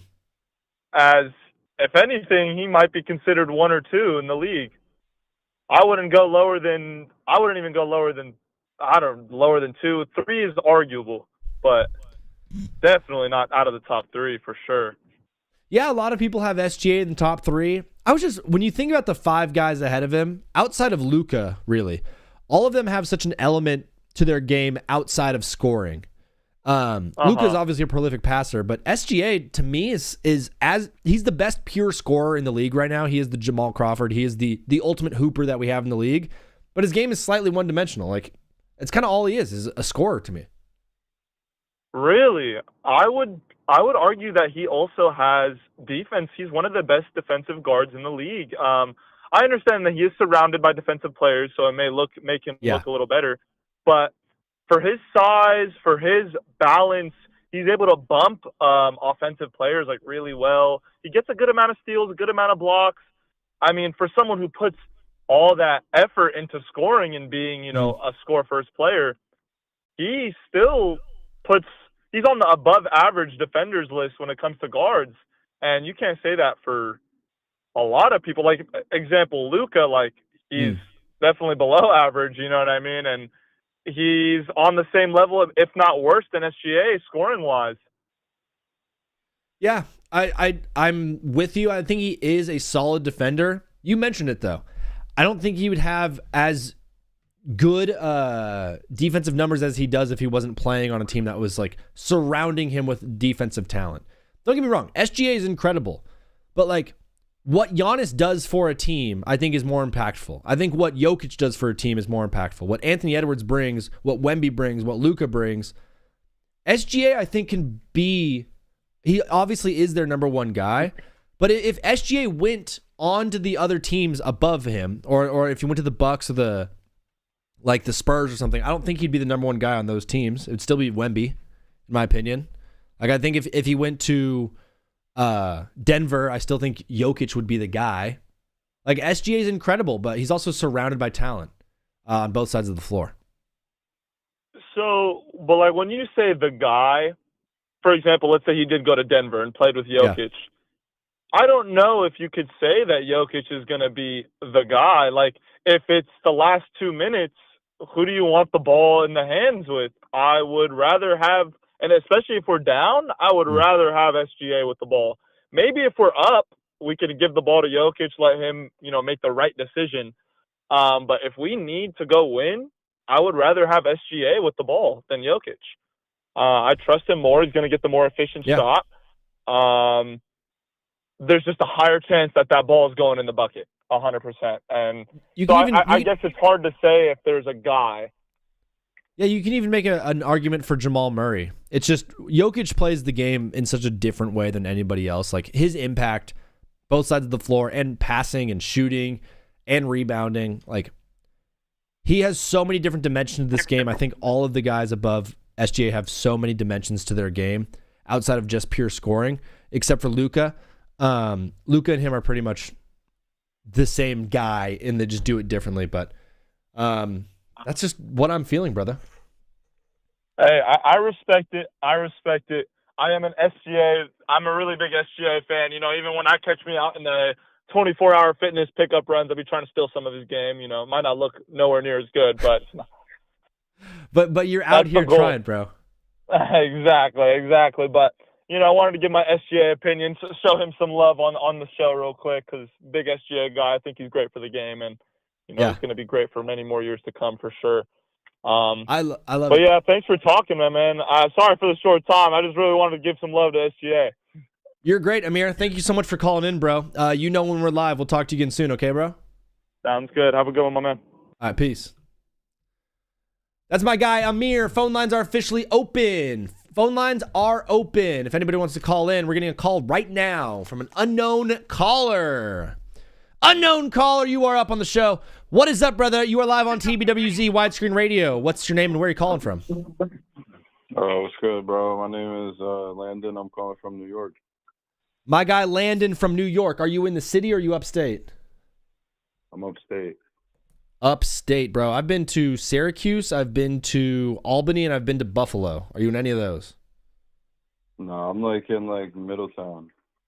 Middletown. Bro, New York is like way bigger than a lot of people give it credit for. They think it's just the Big Apple, but New York's got some depth to it. But you're calling into the show. What did you want to talk about today, Landon? I thought we were talking about the top 10.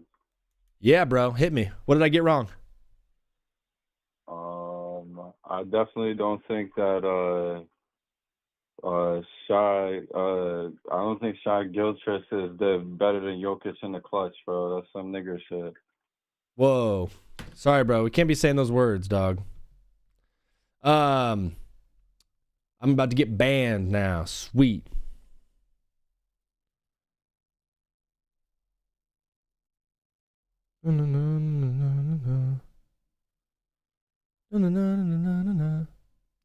DJ, don't.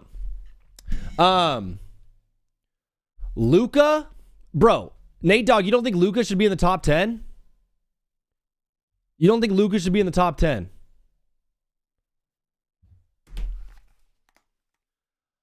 We got another caller coming in. What is up, brother? You are live on TBWZ Widescreen Radio. What's your name and where are you calling from? Yeah, I'm Avery. I'm from St. Louis. Avery from St. Louis. Please keep it clean, brother. How are you doing today? How's St. Louis treating you? Doing well, man. The weather's nice. How about you? I'm doing great. I'm in LA. Can I ask you a question? A lot of people have been talking about expansion, and they keep mentioning Seattle and Las Vegas. Me and the boys were talking the other day, like, why not St. Louis as an expansion team for the NBA? Big advocate for that. You know, we had the Rams a couple years back, constantly fill the stadium. You know, we have the people for it. I guess just no one wants to invest in our city. It's unfortunate. That's really, really, really lame because St. Louis is a good town. I think it's a great sports town. You guys would be diehard fans for whoever came in. But, brother, you're calling into the show. What do you want to talk about today, Avery? Yeah, I had a problem with your top 10. Totally. Where you want to start? So when you say injuries off, this is like for people who played this season or just in general? Yeah, people who've played. So Halliburton's not here, and I'm not putting Jason Tatum here. No Tatum. Okay. Yeah, but I still think SGA needs to be number one. Just he could score anytime, and you know he can get a 2-pointer anytime off contact, heavily contested anything. He's just the best player in the world right now. Yeah, he can score at any time. The one thing the reason I have him at 6, I think the guys above him have more dimensions to their game. SGA for me, the best hooper in the league, but is he a prolific passer? Is he a prolific rebounder? Is he a prolific defender? I think the other guys have some more juice on him in those other categories. That's true, but for example, someone like Ant, what has Ant proven to be number 2? He's just constant second round exits throughout his career. I don't get why you have him there either at number 2. For me, Anthony Edwards is the best athlete in the NBA right now. He can jump out of the gym. He can guard SGA. He can lock SGA down to like 15 points if he really wanted to, which no one else in the league really can. For me, Ant's just like the freak, and I love the dude, bro. I think he's probably my favorite, most charismatic player in the NBA at this moment. Okay. And then I guess one more question before I leave. Is that 9 is JB? Is that Jalen Brunson or Jaylen Brown? Jaylen Brown. Okay. Just making sure. But yeah, other than that, have a good day, man. Nice talking to you. Of course, Avery. Talk to you soon, bro. See you later. Peace. Yeah, XD, that's a great call. If you call in with an unknown number, I'm not going to be taking the call. That's just something I can't do. This must be my favorite, said Final Boss. Yeah, these are all my favorite players. I don't have a favorite team, just 10 favorite guys. What is up, brother? You are live on TBWZ Widescreen Radio. Please mute the stream in the background and let us know what's your name and where you're calling from.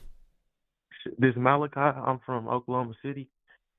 Malachi from Oklahoma City. Please keep it clean, brother, as we're trying to make a PG-13 show right now. Brother, you're calling in the show. You're from OKC? You Thunder fan? Hell yeah. Yeah, I'm a Thunder fan. Yeah.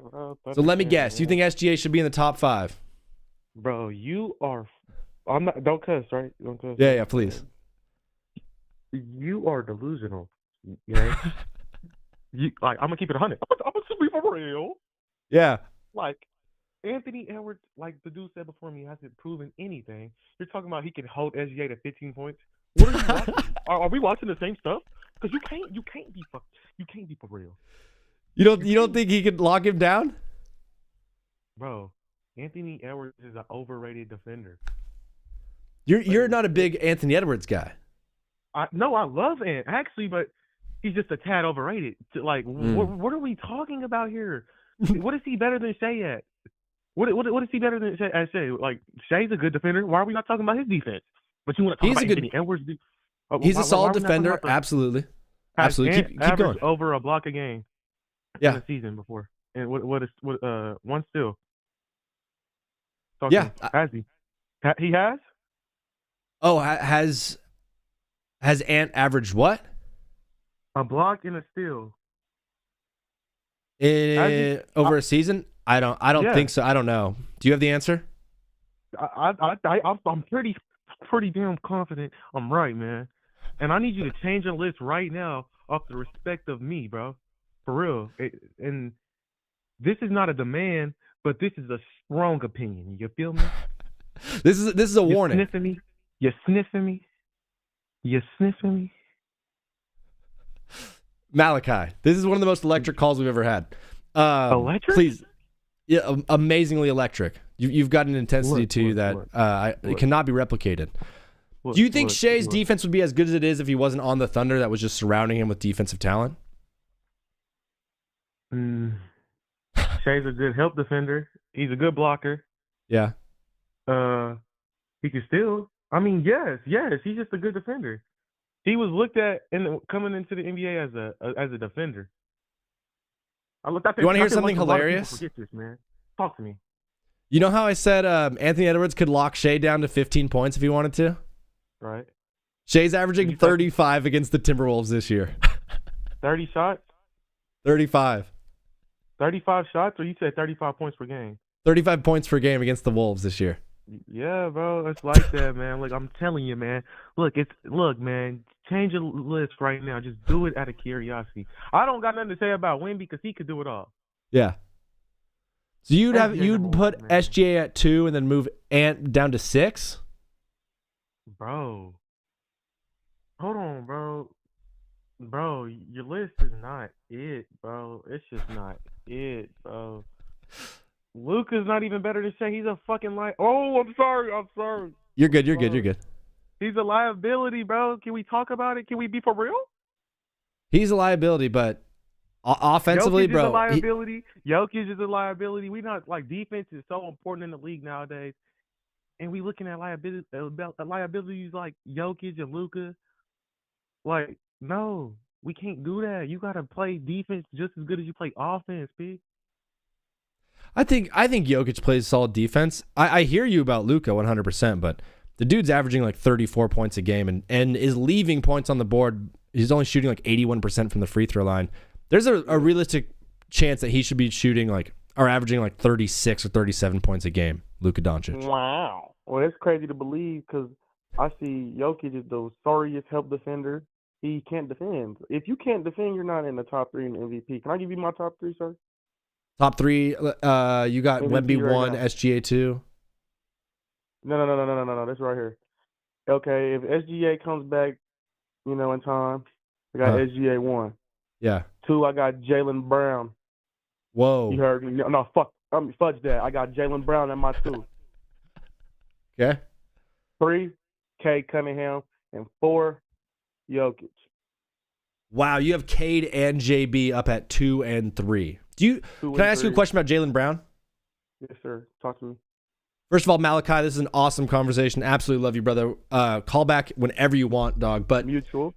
When Yes, Jason sir. Tatum comes back to the Celtics, is it Jaylen Brown's team still, or is it Jason Tatum's team? No, sir. No. I mean, Jaylen Brown did win a Finals MVP, so Yeah.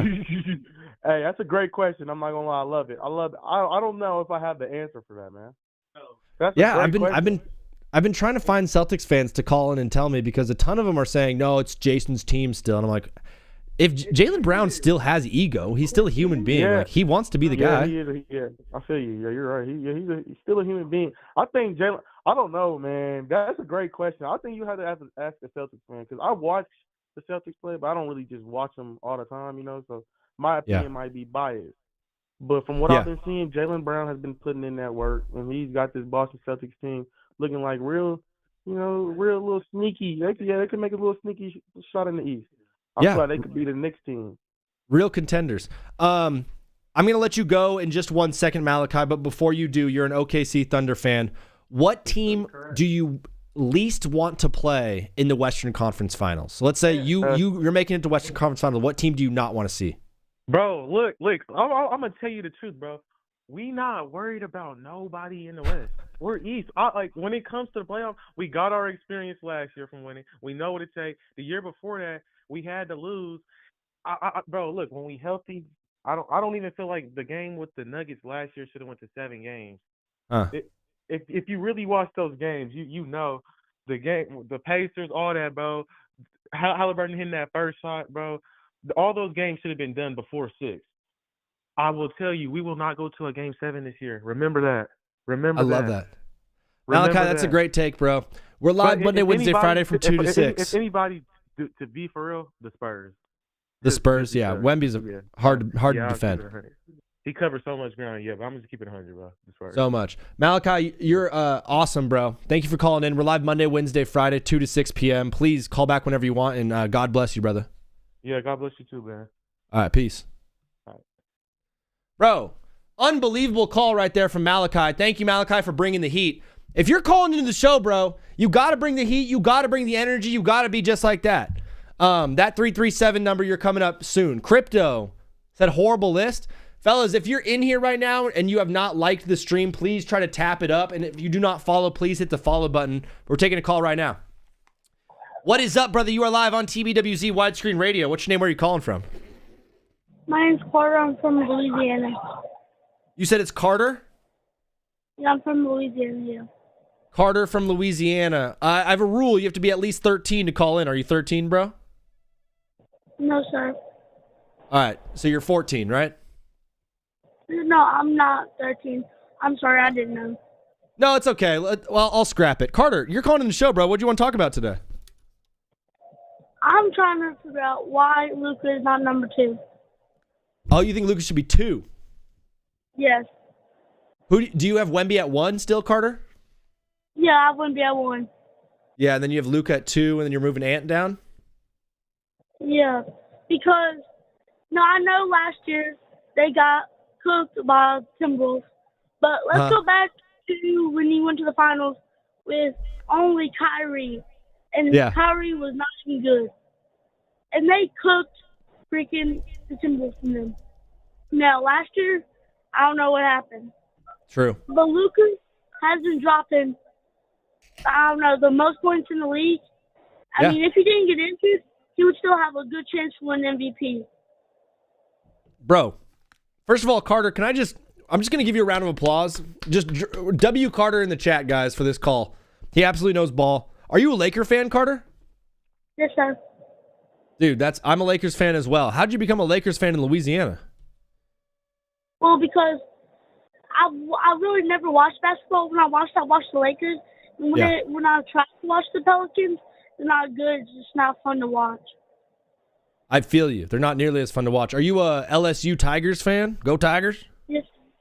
Yeah, Tigers. Bro, those Ole Miss games are going to be fun this year. I'm an Ole Miss fan. Hotty toddy, baby. Yeah, we're going at it. Well, Carter, you have Luka at number 2. Yes. Do you like my ranking of having Jokic at 4, or do you think he should be higher up? Jokic at 4, yeah, I like it because he has kind of regressed a little bit over the years, but he's still a pretty good player. He is still pretty good. Carter, do you play sports? Yes, I play basketball. You play basketball? What position do you play in basketball? Are you play the 3? No, I'm a big. You're a big? Like a power forward. I'm a power forward. Bro, I can just tell by your demeanor, by your attitude that you're a big man and you're out there. You're getting boards and playing defense, huh? Yes, sir. Bro, you're absolutely electric. Carter, dude, thank you so much for calling into the show, bro. We're going to keep things rolling, but you can call back whenever you want, man. Okay. All right, dog. Talk to you soon. Please follow and like the stream, and we'll see you again on Friday. Okay. Bye. All right. Talk to you later, Carter. What an unbelievable guy that Carter is. Unbelievable guy. Pros main sports lacrosse. Super sorry. 845. Sorry about that. Please call back. There you are. And whoever's calling. One sec. Sorry, TC. We'll take you after this. Whoever is calling as well right now, it's not TC. Your number is blocked. It says unknown caller. I don't take unknown callers right now without caller ID because people will be saying nasty things. But what is up, brother? You are live on TBWZ Widescreen Radio. What's your name? Where are you calling from? What's up? My name is Kyle, and I'm from Colorado. Kyle from Colorado. Please keep it clean, brother. You're calling into the show. What do you want to talk about? I just don't think that Jokic is the fourth best player in the league right now. Do you think he should be higher? I believe he's the best player in the world. He's the only one averaging a triple-double. It's hard to argue. And I think that Luka's better than Wemby right now. But why do you think Anthony Edwards Stats-wise, is so I agree good? with you. Stats-wise, I can agree with you. But Victor Wembanyama just possesses something that no one else does, which is just freak athleticism, being an alien, being 7'5". So why do you think that Anthony Edwards is so good? Anthony Edwards is the best athlete in the NBA. He's the only guy that's going to actually go up and try to block Wemby's shot. He's a guy that can play good defense. He can take your best player and force them to only put up 20. He can take on Luka. He can score with the best of them. He's a guy who I want having the ball late in the game. Anthony Edwards is, for me, just all around the best player in the league.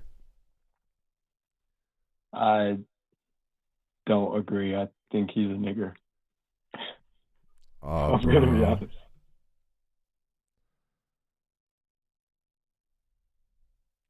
Oops, I did it again. I took a call. He said something bad. Bro, SGA is playing better than anyone, and my favorite player is Ant, and I will say that. I don't know what you mean. Carter, thank you for liking the live, bro. We're getting a lot of nasty guys in here. I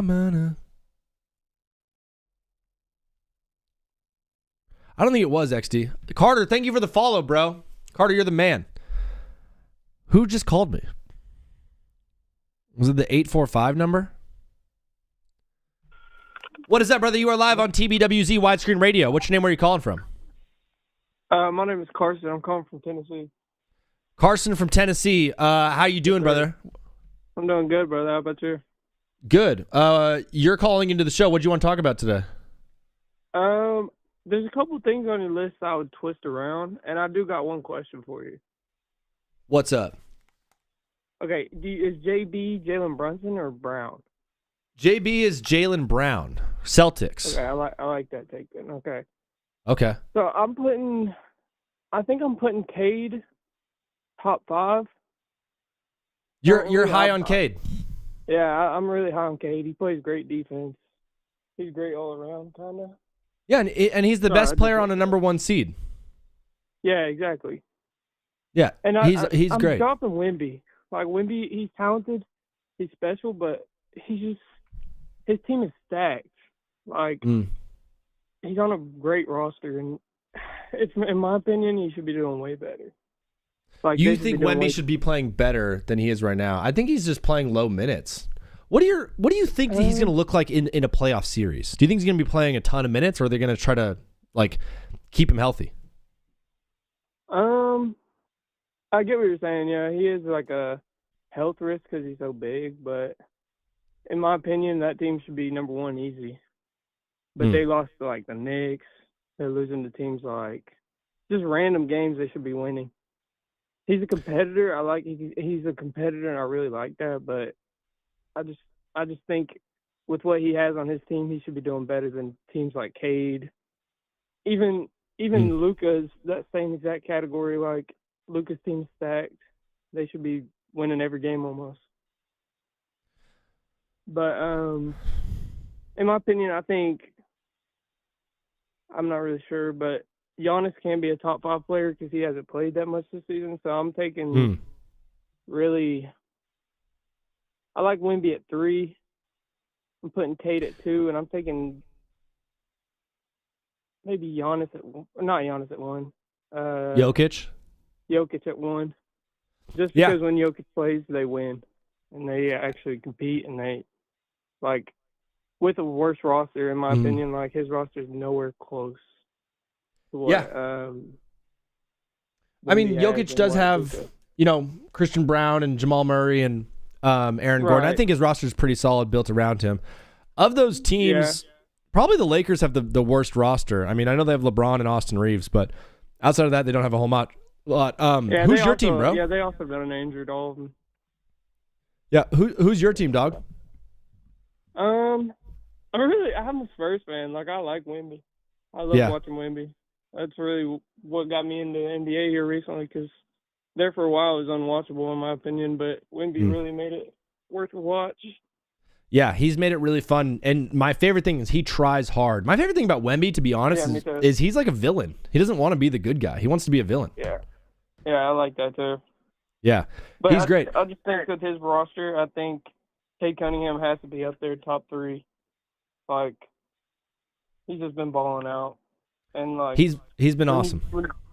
And when you like, I don't know, I just even say like Shea has just a great roster entirely. Like that whole OKC team is stacked from their starters to their bench players. Cade Cunningham really has nobody. Jalen Duran, I think, is like the only player on top of my mind that balls out whenever they play. Yeah, I mean Ron Holland's good. Asar Thompson is good. He's got some dudes around him. Asar Thompson. He's a great defender. I hear you, bro. I love your takes, and I think you got a good head on your shoulders. You're a good, respectable man. Thank you for calling into the show. Yes, we're live Monday, Wednesday, Friday on Twitch, YouTube, and TikTok. Please follow along and subscribe when you can, bro. Thank you so much. Yes, sir. Talk to you soon. You too. Bye-bye. Peace. My God, I got another call. So you got injuries off, but Tatum not on here. It's more like players who have played this season. You know what I mean? OKC is stacked, but they can't win games without Shea. Yes and no. So you got injuries off, but no Tatum. Yeah, no, like no Halliburton, no Tatum. You got to have at least played this season. What is up, brother? You are live on TBWZ Widescreen Radio. What's your name and where are you calling from? I'm Steven from Maine. Steven from Maine. Do you mind just muting the stream in the background so the people can't hear it? But Steven from Maine, can I ask you a question about Cooper Flagg? Do you remember when he was coming up? Not really. I only started picking up basketball last year. Oh, okay. So you weren't around when he was the absolute man in Maine. But brother, what team do you root for up there? I'm a Dallas fan because Cooper Flagg's from here. Dude, following your guy all the way to Dallas and the way that Dallas has treated you, man, I think you guys are gonna be really solid in a few years once Cooper Flagg gets going even more than he already is, and you guys can get some teammates to help him out. But you're calling in the show. What do you want to talk about today, bro? I think Jokic is the best player in the league. Yeah, 100%. He absolutely can be. What's your main argument? He's just averaging a triple-double. His stats are better than Wemby. Yeah. And, like, he just has not as much help as Wemby does. Yeah, I mean, theoretically, I know Aaron Gordon hasn't played yet, but he's going to have Aaron Gordon. Jamal Murray is having an insane season. They still have, like, Christian Braun on that team. It's still a really good team over there. The Spurs just feel a little bit more balanced, if that makes any sense. You know what I mean?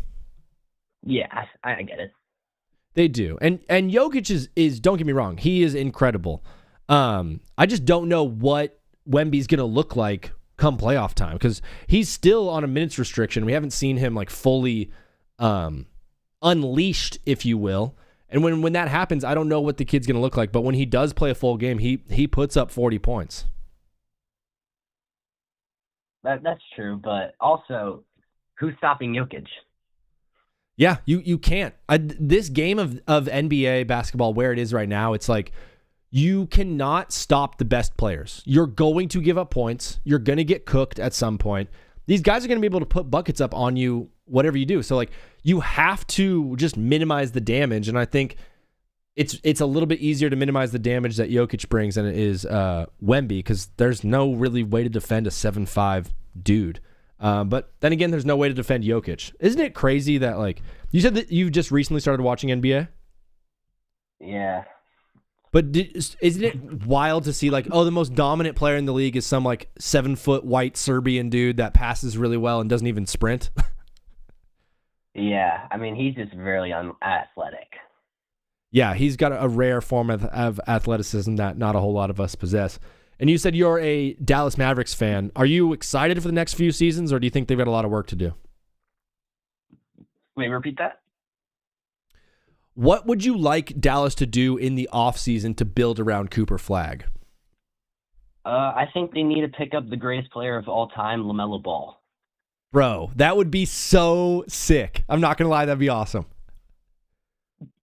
That'd be amazing. Cooper Flagg and LaMelo Ball. And Cooper Flagg would be sick together. Nobody would stop them. they would be unstoppable, dude. And they got some first round picks coming up too. I think they can make some noise in the draft, but ultimately I think the Dallas Mavericks are going to be in a fine position moving forward. Brother, what was your name one more time? Steven. Yes, sir. Steven, we're live Monday, Wednesday, Friday, 2 to 6. Please follow along and call back whenever you want, but we're going to keep it rolling. Okay, bro? Yes, sir. All right, Steven. Talk to you soon. Talk to you later. Peace. XD, I was thinking the exact same thing. Right when he said, what up? Official Mike said, where is Spida at? Dude, the battle for 11 is really, really tough because you have the legacy guys like Steph Curry and you got KD that could be at 11. You have Spida Mitchell that could be at 11. You have Jamal Murray that could be there. Probably Jamal Murray at 11 for me, and then probably Spida at 12. That'd be my thought just off the top of my head. Horse guy. No one likes the horse guy thing. Everyone's like, why don't you have him here? What is up, brother? You are live on TBWZ Widescreen Radio. What's your name? Where are you calling from? My name's James. I'm from New York. James from New York. Are you from New York City or are you from upstate? Like City. From New York City? Yeah. What borough do you live in? Staten Island. Staten Island? Yeah. Bro, you're a real one. James, is Staten Island, is that more Nets territory or is that more Knicks territory? That's more Knicks territory, but I grew up with a Boston fan. Whoa, you grew up a Celtics fan in Staten Island? I bet you get a ton of hate. Oh yeah, that's rough. But you live with it. You don't care about it. You embrace the hate? Yeah, I embrace it. So you're a Celtics fan. I've been meaning to ask somebody this question. When Jason Tatum comes back, is it Jason Tatum's team or is it Jaylen Brown's team? I still think it's going to be Jaylen Brown's team just by the way he led us through the season so far. He has been unbelievable this year, bro. What the Celtics have done has been unreal. You got to be stoked as a fan. Oh yeah, I'm just happy. Like when I saw Jason Tatum go down, I was like, the next season we might not even make the playoffs. And now just seeing this is going to be, it looks great. Yeah, Grove baby, it's Jaylen Brown. But James, we could sit here and talk Celtics all day, but you're calling into the show most likely from TikTok world. If you are on TikTok and you want to watch the show on Twitch, it's at Take Back with Zach over there. Please follow along there. But dog, what did you want to talk about today? Oh, I was just calling to ask, at JB, do you mean Jalen Brunson or Jaylen Brown? I mean Jaylen Brown for that JB. Yeah, that's what I was thinking because I was like, I feel like Jalen Brunson hasn't done too much this year. He's been okay. You know, he's putting up solid numbers. He's been kind of in and out a little bit. He was hurt recently, but you cannot have a top 10 players in the NBA and not have Jaylen Brown on it, given what he has done for this Celtics organization this season. Yeah, he's been leading the team like no one would have thought that going into the season that he was going to be the guy he is now. I mean, the only guy who did was him. He believed in himself, and he is going to he's always going to stand up for himself. When you think about the roster construction around him, Peyton Pritchard, Derek White, obviously you just brought in Vooch, some young guys on that team that people don't know about. Who is the unsung hero of this Celtics team? I think besides Jaylen Brown. Yeah, if you were to name a guy who, like, the city of Boston, all Celtics fans are like, this is our favorite player, outside of Jaylen Brown, who do you think it is? Pritchard? Is he just the man? He's like the white boy. He's playing like the best player in the NBA at some point. Sometimes he is. And with the game on the line, one last shot, who do you want shooting, Pritchard or Brown? Pritchard. Dude, isn't that crazy? He's the most clutch player on the team. The city of Boston absolutely loves him. You're from Staten Island. Have you been to Boston before? Yeah, I have. I've been to 2 games. Bro, in the Garden? No, in Boston. Yeah, they call theirs TD Garden as well. It's kind of different. Did you take the train there, the commuter rail, or did you drive? No, I had to drive. Bro, I used to live in Boston. I went to school there, so I know Boston pretty well. It's a cool spot. Yeah. Are you in school? Yeah, I'm in middle school. You're in middle school? Do you play any ball? Yeah, I play basketball, I play football, and baseball. What position do you play in football? I am defensive back and wide receiver. Bro, you're fast, huh? Yeah, pretty fast. What are you projected to be height-wise? They're saying like 6'3", 6'4". Dog. Bro, if you're 6'4", rocking at cornerback with speed, you can go down as one of the best to ever do it, bro. Don't quit sports. Don't do bad things. Keep pushing. Keep being a beast. Get good grades. And love your parents and go to church. James, thank you for calling to the show, bro. Please follow along, and we'll talk to you again soon. All right, dog? All right, have a good one. All right, peace. My guy James, bro. What a legend. What an awesome caller. Ant number 1. Finally, someone with some juice. Scotty Barnes is not... Oh, my... How did I forget Scotty Barnes? Yo, Kanye for Life, Bound 2, followed the live creator. Thank you, bro. If anybody has it within their bones or their balls to follow me, it would be helpful. Can you explain the ant reasoning, man? Bro, what's there to explain, dog? Oh, Kanye, I'm James. Let's go, dude. You can call back whenever you want. We do 1 call per day, but I'm live Monday, Wednesday, Friday. Call whenever you want, dog. James, you are electric. What do you mean by the ant reasoning? You don't think you should be number 2? Bro, when I watch ball, I look for athleticism, I look for skill, I look for talent. Ain't nobody got that better than Anthony Edwards. I'll put it right that way. He is the best athlete in the league. He can do anything on the court better than your best player. What is up, brother? You are live on TBWZ Widescreen Radio. What's your name? Where are you calling from? I'm calling from Indiana. From Indiana. Do you have a name for us? Vari. Vari from Indiana. My guy. You're calling in the show. What do you want to talk about, Vari? I feel like the horse guy got to be over Luka. He's been leading in every major stat since 2020. Dude, the horse guy. Talking about Jokic here. He is averaging a triple-double. Can it be as simple as, like, I'm a Lakers fan and I love Luka? Yeah, it can be as simple, to be honest, yeah. But he is one of the most unstoppable forces. Isn't it hilarious right now that when we look at the league, my top 5 guys are all from overseas. We don't have a single American, or except for Ant. The league is kind of crazy. It's Wemby, Luka, Jokic, and Giannis, and SGA are all non-Americans. It's crazy that the world is better than the U.S. at this point. Another thing, what gives Tyrese Maxey the edge over Cade Cunningham? It's a good question. I think Tyrese Maxey is like a better scorer. I think he's a much better 3-point shooter. They're both very clutch. I like Cade's defense a lot. I don't think Maxey plays bad defense though. When I see the Pistons play basketball, they play such an interesting brand. They play a very physical brand, and Cade fits that really well. But a lot of the success that the Pistons are having is just because of the game that they play. I think Tyrese Maxey is a guy where you just any single night can just go up and put up 40 on you. He's also playing more minutes than anyone in the league, and he hasn't missed a game this year. He's been an Iron Man type player for this team and just playing out of his mind. But yeah, Cade's shooting 33 from 3 and 80% from the free throw line. I think Cade just needs to become a better shooter. I think Tyrese is like a much better shooter. I can respect that. I can respect that. Hey, nice having me, brother. Yeah, Vari, thanks for calling into the show. We'll talk to you again soon, okay, bro? All right, for sure. All right, peace. Oh my gosh, thank you for liking the live. If you guys can like the live, it's huge. If you could follow, it'd be huge. I'm also live on Twitch and YouTube. If you want to follow or sub there, that would make my day. Absolutely. That'd make me squirtle. It'd make me be. Bro, the TBWZ Phase 2 is so sick that you made, XD1. It's so awesome, dude. Phase 2. And Oreo's clipping out Phase 2 as well. Wow, you guys are the best. Just eyed. Where is Spida? Hey, Michael, thank you for the follow, bro. Cause says, where is Spida? This has been the debate all day. I think I have Spida at 12.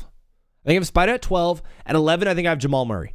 Jamal Murray, the season that he's having, bro, is unbelievable. He probably should be in the top 10 when I think about it. It's a tough top 10.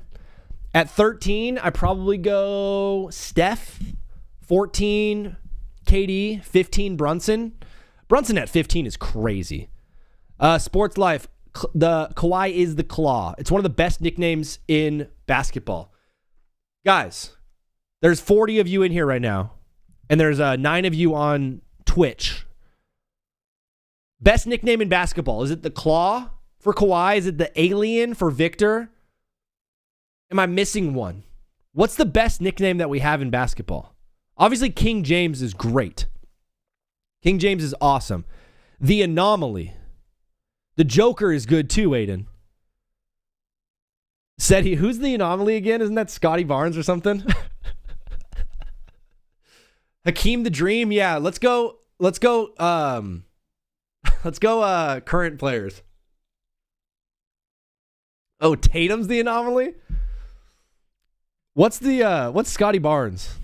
The Chromosome? Oh, okay, all right. Scotty the Chromosome Barnes. I forgot about my Durantula. Yes. I mean, the Slim Reaper is great. Slim Reaper is great. Lightning McCain. I've never even heard that before, Myron. Josh is even saying Lightning McCain. I've never even heard that. If anything, I was saying I'd think it'd be like Fruit Ball McCain. Daddy, chill. It'd be like Paint My Fingers Daddy, McCain. chill. It'd be like Gay Kane. Daddy, chill. It'd be like Jared McGay. Daddy, chill. I'm gonna get banned off this thing. Oh man, I'm gonna get in so much trouble. Jokic at 4 is so bad, said Josh. Never rank again, said Josh. All right. What if I just quit because Josh told me to? How many things in life have you quit because some guy like Josh told you to quit? I think if my list was perfect, no one would care. They'd be like, oh yeah, your list is perfect. Greek Freak. Hammer Dong, you're right. Greek Freak is very good. The process has been a process, said Shutax. The funny part about the process is none of the players from the process, I mean, outside of Joel, which I don't even know if you count him in the process, are even on that team anymore. The process was like, hey, let's fire Daryl Morey. Oh, let's draft Tyrese Maxey and VJ Edgecombe. Hey, look at us. We're pretty good. OMG! Coop Hayden with the follow on Twitch. Let's go, bro. Thank you, Coop Hayden. You the man, dog. Welcome to the show. What is up, brother? You are live on TBWZ Widescreen Radio. What's your name and where are you calling from? Hey, this is Zach from Florida. What's up?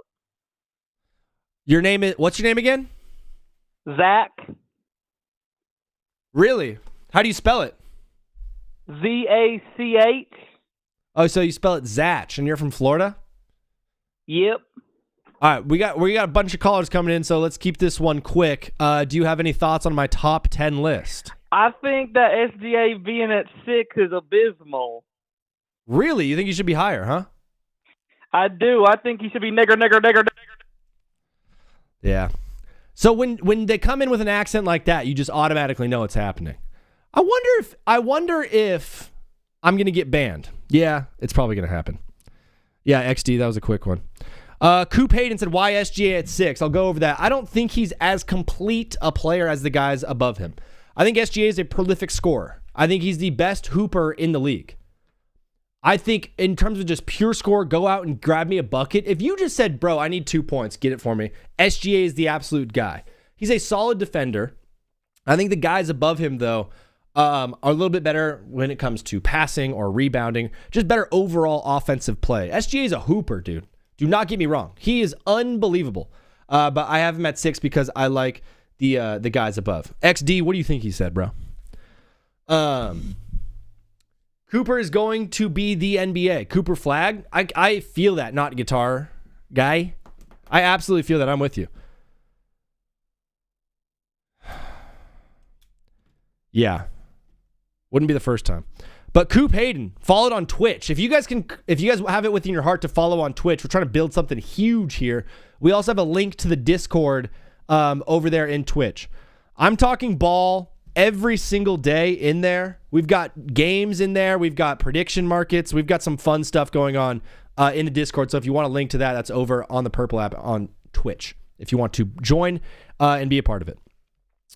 I also do an extra 2 hours of this show only over there and only on YouTube that you guys do not get over here. So if you want to see the full 4-hour show, that's where you can find it. Super Dad, thank you for liking the live. I need Maxey to drop 28 tonight. They play tomorrow. NBA starts again tomorrow. Tonight, all we have is college b-ball. Claw over Maxey. All right. I can see that. Kawhi's having an insane year, dude. It's good, XD. We talking ball, but they talking nonsense. Come on now. Did you hear me? Cade over Maxey, Kawhi, and Jaylen Brown. Do you want Cade all the way up at 7? Maybe. SGA 1, Wemby 2. See that? Cade over Maxey. Really? I think Maxey's like a much better shooter. Like a much better shooter than Cade. Dude, Cade can get a bucket. Cade can play some solid defense, don't get me wrong, but Maxey can put it in the hoop. Maxey can also score from the weirdest angles, dude. He can be so off balance and still put the ball in the bucket. Maxey is very, very talented. I think Cade's game is great. I think Cade can go out and get his when he needs, but Maxey, for me, is more of just like a freak scorer athlete type guy, which I love in my NBA players. Puddle from Steam said, dude, you're talking nonsense. Brother, I think nonsense would sound more like this. Why Jokic not on here? Cheeto, he is. He's the horse guy. He's the guy who has the horses. Why isn't Giannis higher or number 1? I have him at 5, dude. That's a good spot for Giannis, in my opinion. But if you don't think so, you can call into the show and let me know why I'm wrong. Tell me why I'm an idiot.com. How's King James the first, not the first? Dude, you're so right. Champagne poetry. LeBron should be number 1. How are we not putting LeBron at number 1 of every single list of all time? We all know LeBron's the GOAT. LeBron is the greatest to ever do it. There will never be another like him because his name is LeBron James. I'm talking about the man on the Lakers. Tatum. BB, I know I've said injuries off. I meant more for like injuries this season. I'm not taking anybody who hasn't played at all this year. You know what I mean, BB? So Tatum not on the list. Tyrese Halliburton not on the list. I don't even think Tyrese Halliburton would make the list even if he played this year. I don't know what it is. I just do not think. I don't know why. I just don't know if I believe too much in Tyrese Halliburton. If he didn't hit those clutch shots, if he wasn't so clutch, no one would be thinking of him as a top 10 guy. But Hammer Dog, LeBron would dog MJ. Yeah, I'm with you, bro. I think it'd be a good game, but LeBron's so much bigger. Fully healthy, Tatum top 5. Seti top 5 above these guys. I don't know. Top 10 for sure, though. Yeah. JB is Brunson or Brown? JB is Brown. Jaylen Brown. Why do you think those 4 are better than Giannis? Wemby, he's a freak. Can't be stopped. Ant is the best athlete in the league. Luka, the best scorer in the league. And Jokic is the best all-around player in the league. Giannis has elements of all of that in his game, but those 4 guys above him are different animals, bro. Different animals. It's a make or miss league. Yo, Puddle from Steam, bro. What an absolute bar, dude. Did you write that yourself? That is an absolute bar and a half, dude. Yo, it's a make and miss league. After striking out with a chick, it's a make and miss league, you know? After like your buddy texts you, it's like, yo, did you hear about Eric? You're like, no, what happened? He's like, Eric, dude, he kind of car accident, and he passed away. And it's a make or miss league, bro. Wemby hasn't done anything except for be 7'5" and be the biggest freak in the world and put up 40 points whenever he wants and block a 3-pointer from the key. Yeah. Hasn't even won a playoff game. I don't think you need to win a playoff game to like be on this list, to be a top player in the league.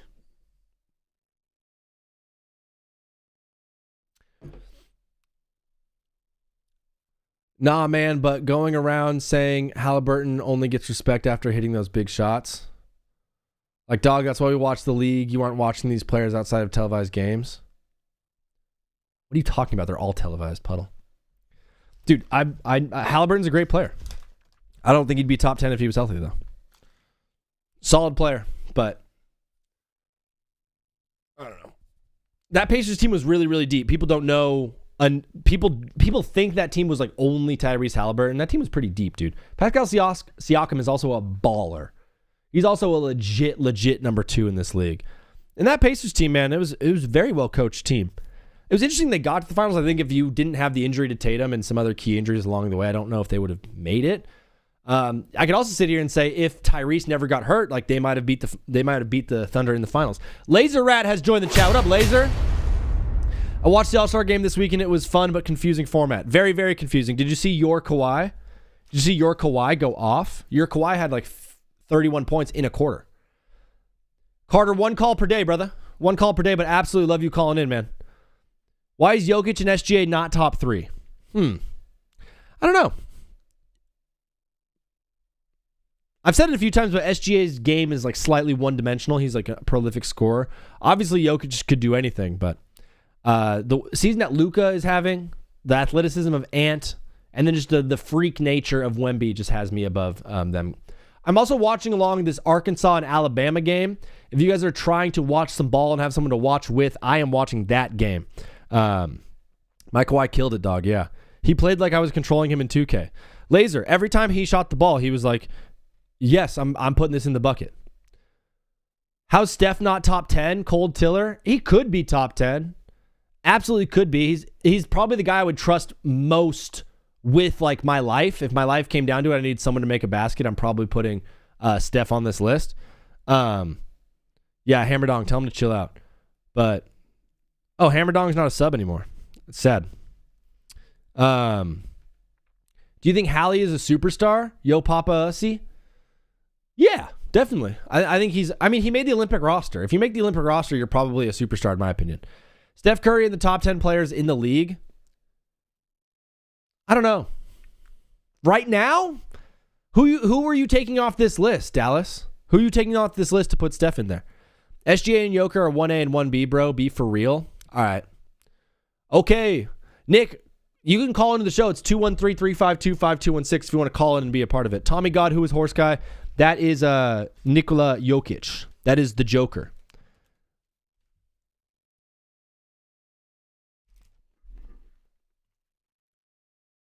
I did it again.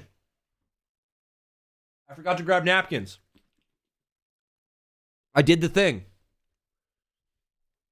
He races horses, yeah. Luca and Cade. I'm sorry, I don't know what you're referencing, Dallas. Nobody wants to call into your show, brother? I've had like 13 callers so far. But you don't have to. If you don't want to, if you just want to listen and hang out and have fun, you're totally welcome to do whatever you'd like. The design of this show is to be just a place to go and talk ball and hang with your friends. There's a lot of people out there that don't have anybody to talk to. And part of life is community. The best parts of life sometimes come from interacting and talking and hanging out with other people. So there's a lot of people that don't have friends or don't have people to talk ball with, or their homies are like really into this sport, but they're not into basketball. And some people just want someone to talk to about their thoughts. So this is a vehicle. It's a place for people to come and talk ball and get things off their chest that they wanted to say. So if you don't want to call on the show, that's totally fine, bro. But there are people out here who absolutely do. Like this guy right now. What is up, brother? You are live on TBWZ Widescreen Radio. What's your name and where are you calling from? From Massachusetts. What's your name, dog? It's Ben. Ben from Mass. My guy, you're calling into the show. What do you want to talk about today? The top 10 players in the NBA.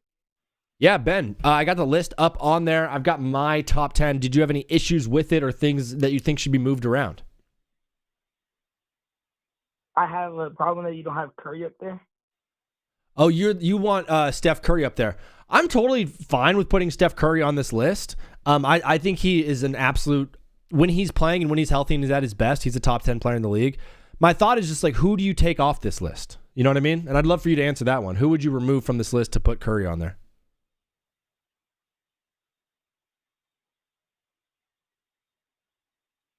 I have to take Cade.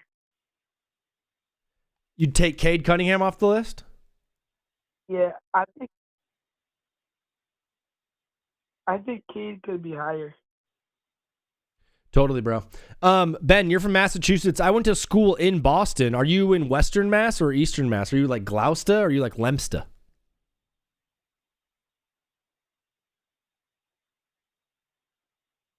Hey, did you hear me? No, I wasn't able to hear you, bro. I'm from New Bedford. Nice, dude. Absolutely love it. It's a little bit chilly out there. Are you a Celtics fan? No, kind of. Yeah. Do you have a team? Yeah, the Warriors. Oh, big Warriors fan. I absolutely love it. Dude, you are the absolute man. Ben, do you have any advice for the people of the show? Go watch Curry highlights. Go watch Steph Curry. Absolutely love it, Ben. We're going to keep the show rolling, but please follow along and call back whenever you want. Okay, dog? Hey. All right, peace. Zach on the mic. I talk the game. You call in loud, but don't explain. I'm on film. Oh, XD made a rap? I cannot say that out loud. We're going to call right now from a friend of the show, guys. Someone we haven't heard from in a long time. People, if you're in here for the first time, this guy is a legend of the show. Please make it loud for my guy, TC. TC, what up, bro? What's going on there, Zach? You doing all right, bud? TC, we're doing good. We haven't heard you in a while, bro. It's just been a rough couple of weeks, but yeah, man, it's been a rough couple of weeks. But I saw a little bit of the show, and I heard you say the comment that you got to have somebody that brings the heat. So, what better person to do that than myself? Yes, dude. I had a caller calling in, and he brought it, and I told everyone if you call in, you got to bring the heat. So, what you got for me, TC? So, what exactly would you like me to bring the heat? How exactly? How would you like me to bring the heat today? Hot takes, baby. I've got my top 10 NBA players, but we can go NHL, we can go NFL. I just want hot takes and electricity. Okay. So, I'm just going to say this. I like your list. Don't get me wrong. Okay. But I'm going to look at your list. I see that you got Wemby at 1. You got Ant at 2. You got Luka at 3. You got Jokic at 4. You got Giannis at 5. Yeah. Well, here's how I'm gonna have to. I'm gonna have to go with Jokic as number 1. Okay. I'm gonna have to go Shai at number 2. Gonna have to go Luka at number 3. And I'm gonna have to go with Giannis at number 4. Okay. And I got Wemby at number 5. Then I got Ant at number 6. I got number 7. Here's one that is going to throw you for a loop. I got Jalen Brunson at number 7. Whoa. Yeah. You got Brunson up there. Jalen Brunson. I got him up there because Jalen Brunson is bringing it this year. Yeah. He is clearly underrated. Excuse me. Sorry. I'm coming over a cold, so bear with me. If I'm sounding a little stuffy, I do apologize in advance. It's okay. TC just farted. Yes, I totally farted. Like, that was definitely a fart. So I got KD at number 8. Oh, you have KD on this list. I absolutely love that. And number 9, I got Maxey, because I love my boy. Maxey is my dog. Yeah. As you know, I'm a 76er fan. I love the 76ers. Yes, and number you are. 10, I got Cade. So me and you are right on Cade. Like 10, I got Cade. And very soon, I feel like it's going to happen. I feel like if he keeps on playing the way that he is going to, that he keeps on playing now, Yeah. by the end of, say, next week, I'm going to keep on keeping a track of the NBA. I could see Cooper Flag being in the top 10 by the end of next week. Dude, I think Cooper Flag could absolutely be the guy. I think in a year or two, people a lot of this week we're talking about the face of the league potentially being Anthony Edwards once LeBron retires. Like, I think that the face of the league is going to be Cooper Flag. The way he's playing, his demeanor, I think he's absolutely what Adam Silver wants as the face of this league. Yeah, like, I like Flag.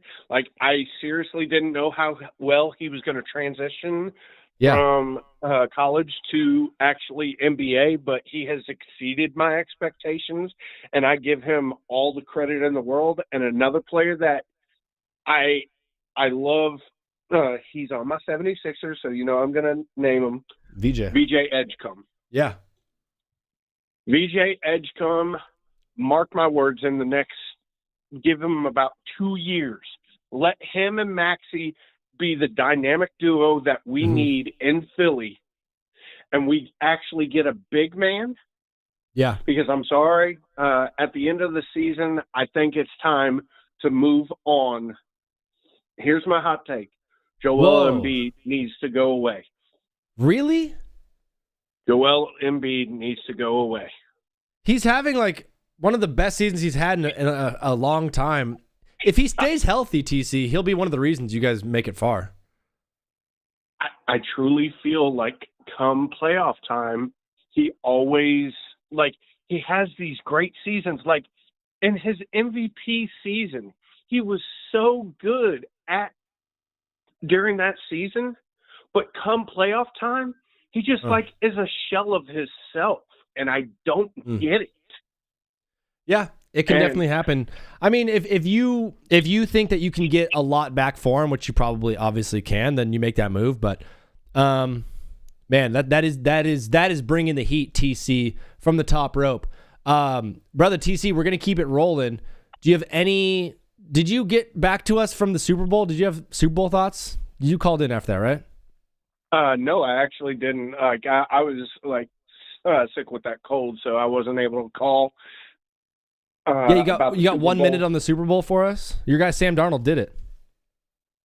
I told you, you give that man time to throw, he's going to make you pay.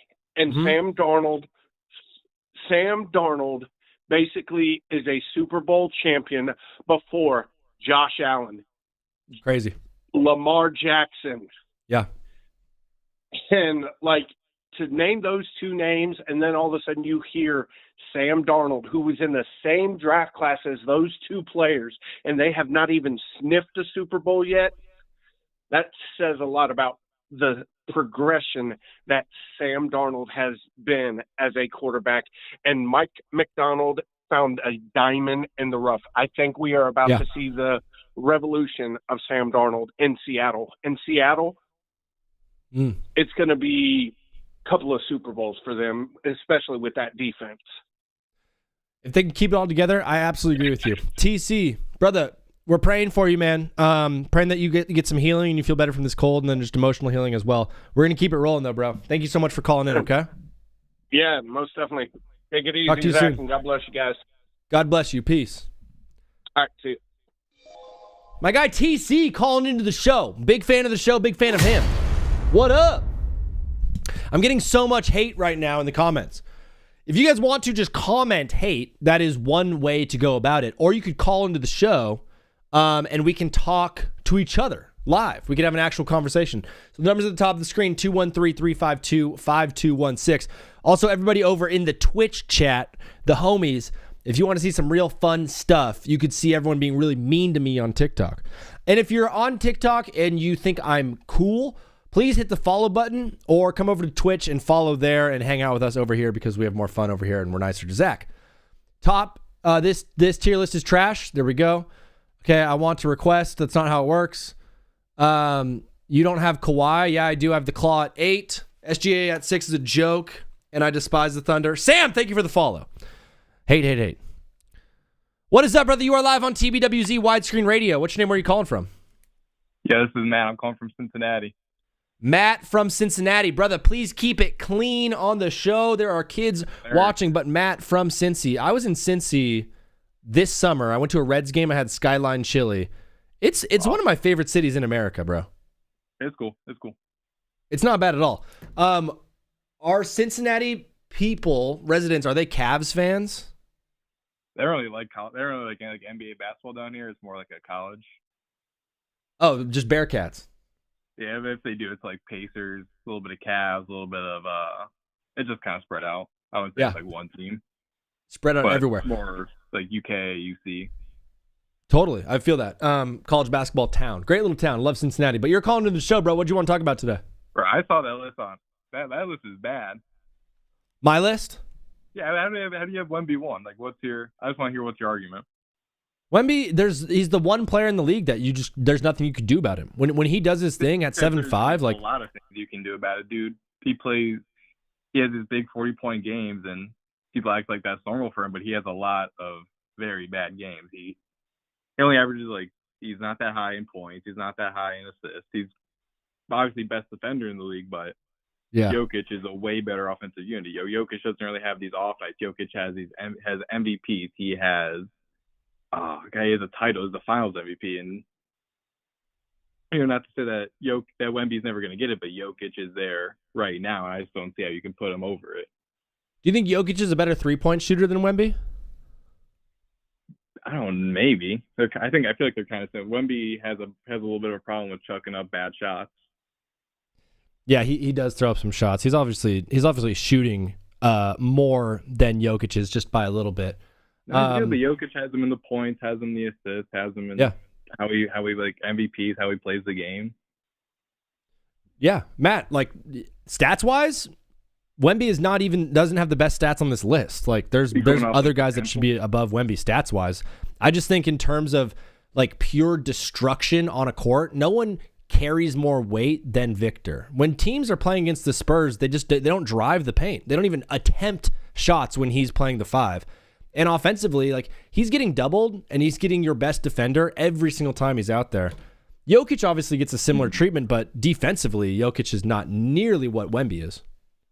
No, I agree with you there on the defensive standpoint. That is really what makes Wemby valuable. To being able to one of the few guys that can play, be the best defender in the league, but also be such a force on offense. But I don't know, Jokic commands so much. He commands even more attention on offense than just what Wemby does. And what he has that Wemby doesn't is he just kicks the rock out. He makes incredible plays to his teammates, and that if they double him, sometimes he can get a little bit off his rhythm. He has a pretty bad turnover problem, and Jokic sees through that. Jokic can make the play. You're all the points you're making are really, really solid, and trust me, I'm taking all this in and can definitely adjust my list for next show. But isn't it crazy, just to highlight how good Jokic is, when you can't double team Jokic because instantly he's going to make the outlet pass and find the open guy. His passing is probably his best attribute. Makes him the best player in the league. Guys like him and Luka, you can double team them, but they're still going to find a way to score. They're always going to find a way to score. Obviously, we're talking about the top guys of the list. One of my most intriguing parts of this list that people have been very, very, very all over the place on is numbers like 9, 10, 11, and 12. I mean, you got to get Donovan Mitchell in there. You want Spider Mitchell on there. You're the Ohio guy. Oh, you got him. And then, obviously, like Jamal Murray's having a season. KD isn't on this list. Steph isn't on this list. But if we're putting Donovan Mitchell on this list, who are we taking off? Oh, Cade. You're taking Cade. You're taking Spider Mitchell instead of Cade Cunningham? Every day. I feel you. Do you have hope Cade's got for the record right now? He's got the.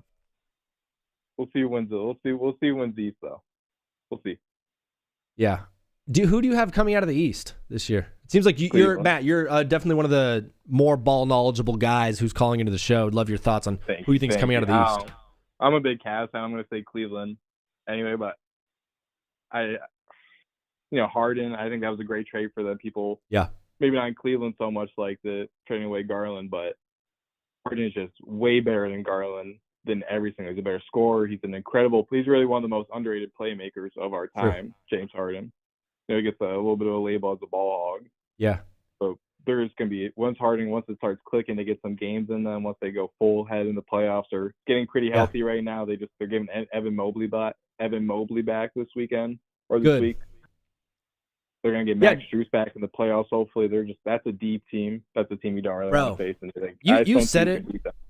You said it right there. Max Strus is one of the guys that's like an unsung player on this team that like needs to produce if they're going to make runs in the playoffs. My question for you, game on the line, last possession, you're down by 2. Who's taking the final shot? Is it Donovan Mitchell or is it James Harden? Ooh, it's Donovan Mitchell. He's close. Yeah, especially in the playoffs, right? He gets a really bad rep. He hasn't made it really too far in the playoffs, but I think it's never at fault of his own. Mm-hmm. Like in that series against the Pacers, Halliburton was having his run. Ty Jerome had the worst playoff series I've ever seen. Yeah. Garland was hurt. Jared Allen was playing terrible, if we want to say that. Yeah. It's never really it was a rough series. Dude is a playoff riser. Yeah, I'm excited to see. You're going to get a lot of people saying different, but you watch the games, you watch the guy, you know what he brings to the table. Matt, brother, this was a great conversation. I'm live Monday, Wednesday, Friday from 2 to 6 p.m. Please call back whenever you want. Thank you for enlightening us on today's show. God bless you. Have a great night. God bless, brother. Peace. Is JB Brunson or Brown? It's Brown. It is Brown. Yeah, SGA at 6 is. When I was filling out this list, I struggled a lot with where to put SGA. When I first had it, I had him at 3.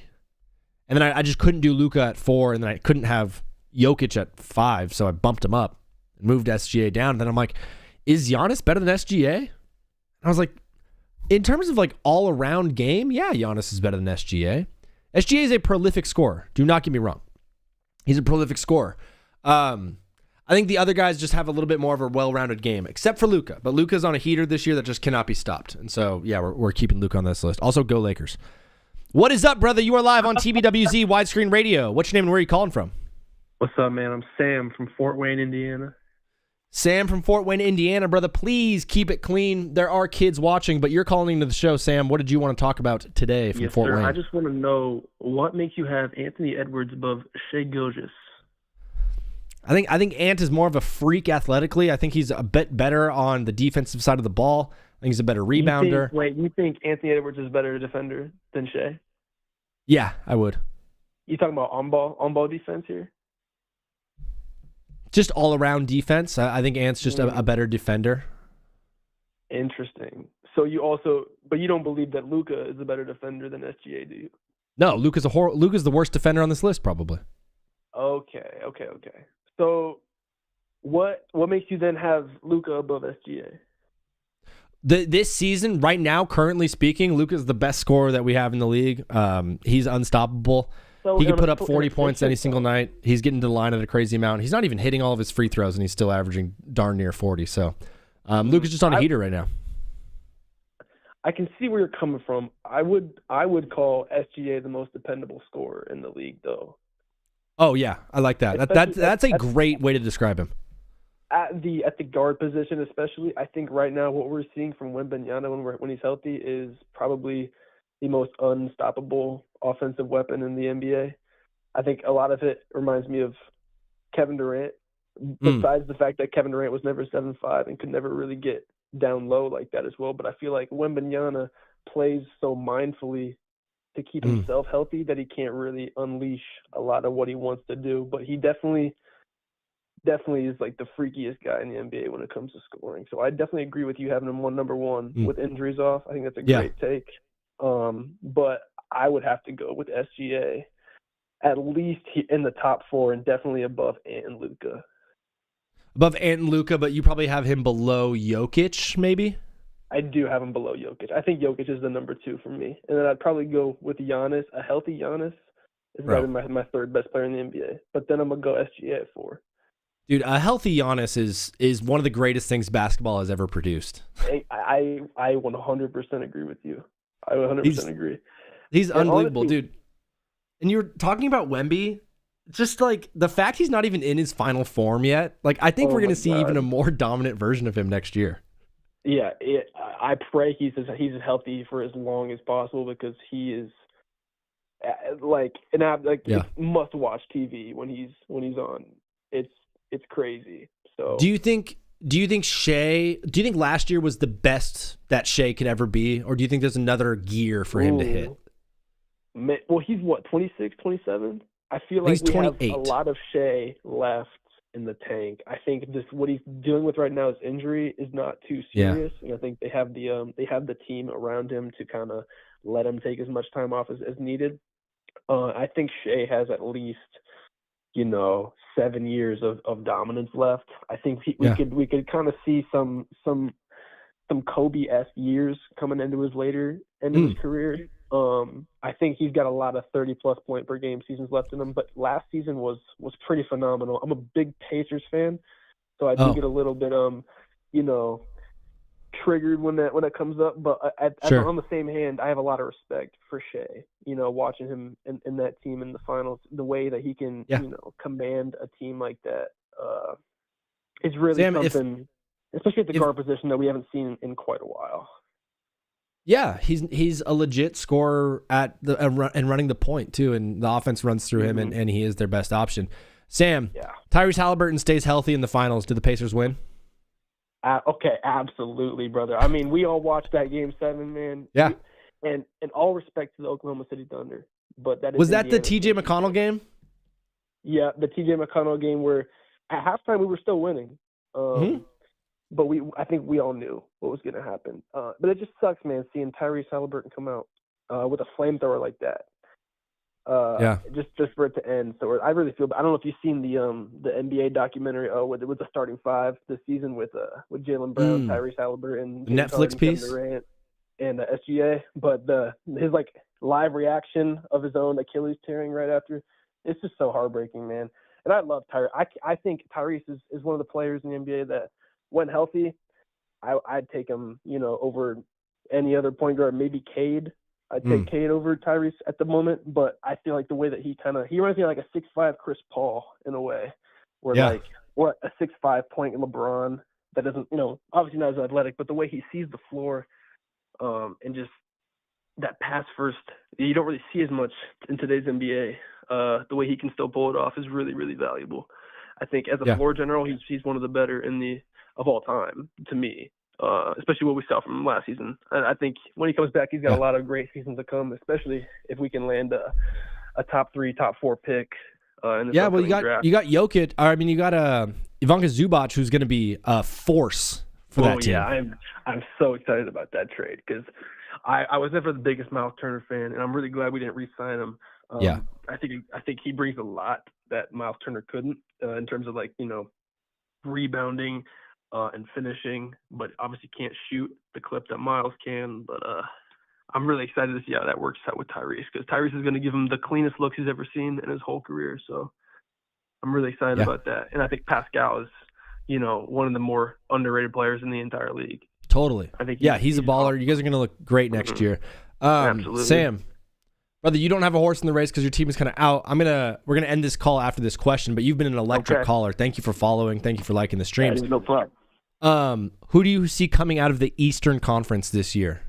And man, it's got to be Detroit, right? I think Cade. I think you have Cade at 10, which is a bit too high for me. I think I would have him above Tyrese Maxey at least at the 7 spot. I think the way that what we're seeing from Cade this season with the two-way premise, two-way the way he can be up there, and I think he's number 2 in the league in assists per game. The way that and you really look at that team, they have Jalen Duren, who's awesome. But then and that's the thing, I think even if they do come out the East, I don't see them winning just because they lack that second star when it comes to putting the ball in the basket. But It's either them or I would love to see what a healthy Celtics with Tatum looks like. I hear he's coming back maybe the beginning of March. If Tatum can come back and look great, I might have that as a 7-game series with the Boston coming out. But yeah, at the moment it's looking like the Pistons for me. I think Cade is just something absolutely incredible. They're awesome. I love watching them play basketball. It's a great brand of ball. It's good for the league. Mm-hmm. Sam, thank you for following along. Thank you for calling in the show. Call back whenever you want, okay, dog? Thanks a lot, man. All right, peace. Fellas, I'm going to go to the bathroom. I have to go potty. Real bad. LaMelo got in a car crash. Okay. So my mic stays working because it's like a wireless.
Let me hear you say,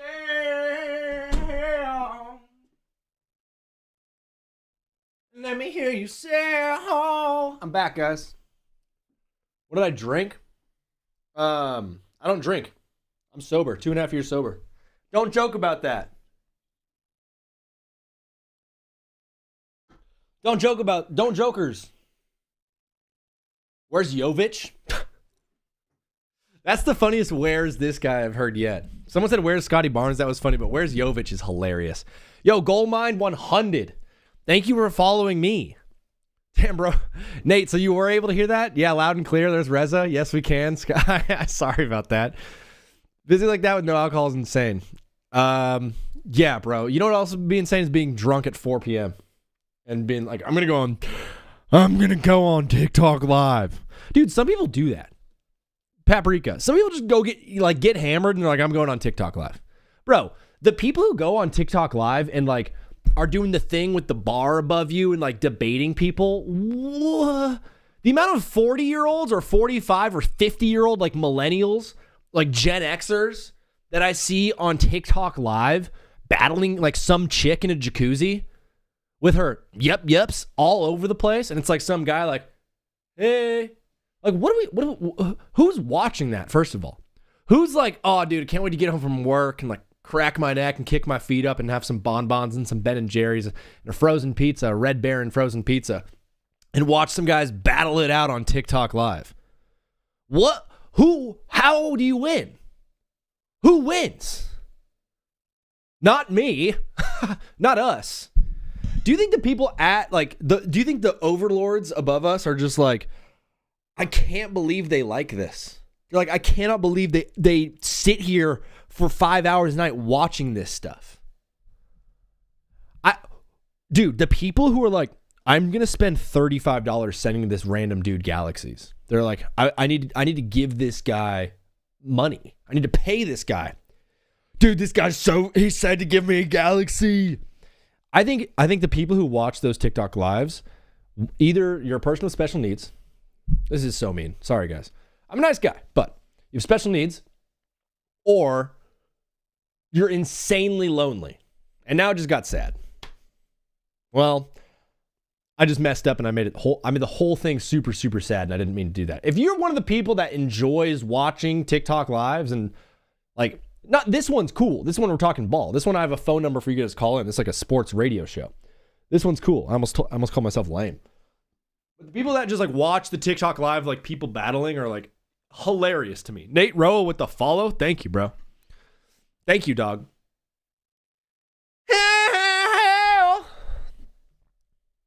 How do you play what is the okay. So every single show when the show ends, I played Uncle Cracker Drift Away. Bro, Cade is better than Jaylen Brown this season. You think so? Maybe overall, but I think right now, Cade Cunningham is solid. But I don't think. What am I saying? I've lost the plot. I don't think that. Oh, dude, sorry. I don't think Cade is better than Jaylen Brown this season, bro. Green beans with the Booker. Completely forgot about D Book. The thing about D Book is he's not even having that good of a season in his standards. If he was having the season that he usually has, at least from 3, like the Suns are like a sleepy good team. I really like what the Suns have done this year. I think they got room to grow too. Jaylen Brown is trash. Derek White helping. RJ has Derek White carrying Jaylen Brown. When is Jaylen Brown the best JB in the league? Or is it Jalen Brunson? That was me trying to do the the Illuminati song. You know which one I'm talking about? They're like, what is that? It's like is it Ancient Aliens? Do I sound? Does what I'm saying make sense, or do I sound like I have an extra 21st chromosome? Injuries off, gotta have Jason Tatum up there, low key. Yeah, Nate Roa, I'm with you, but these are more like injuries off in terms of like this season. Like he hasn't played a game this season. I can't put him on the list. Him and Halliburton, I can't put him on the list. XD was asking if I'm still taking calls. Yeah, absolutely, bro. JB from New York is who you mean, then you good. No, I mean Jaylen Brown. X-Files, Green Beans. That's it, dog. X-Files, you got it right. How did you know just from me going, oh. Ooh, got a little close there. Move the horse guy to the top. Jokic number 1. We got a lot of big Jokic fans in here.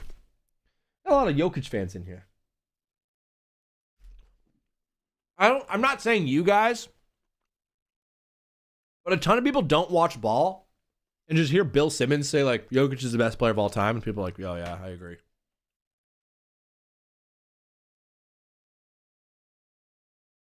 Bill Simmons has such a huge following. What is up, brother? You are live on TBWZ. Oh, they hung up. Fellas, I'm still taking calls for a little bit longer.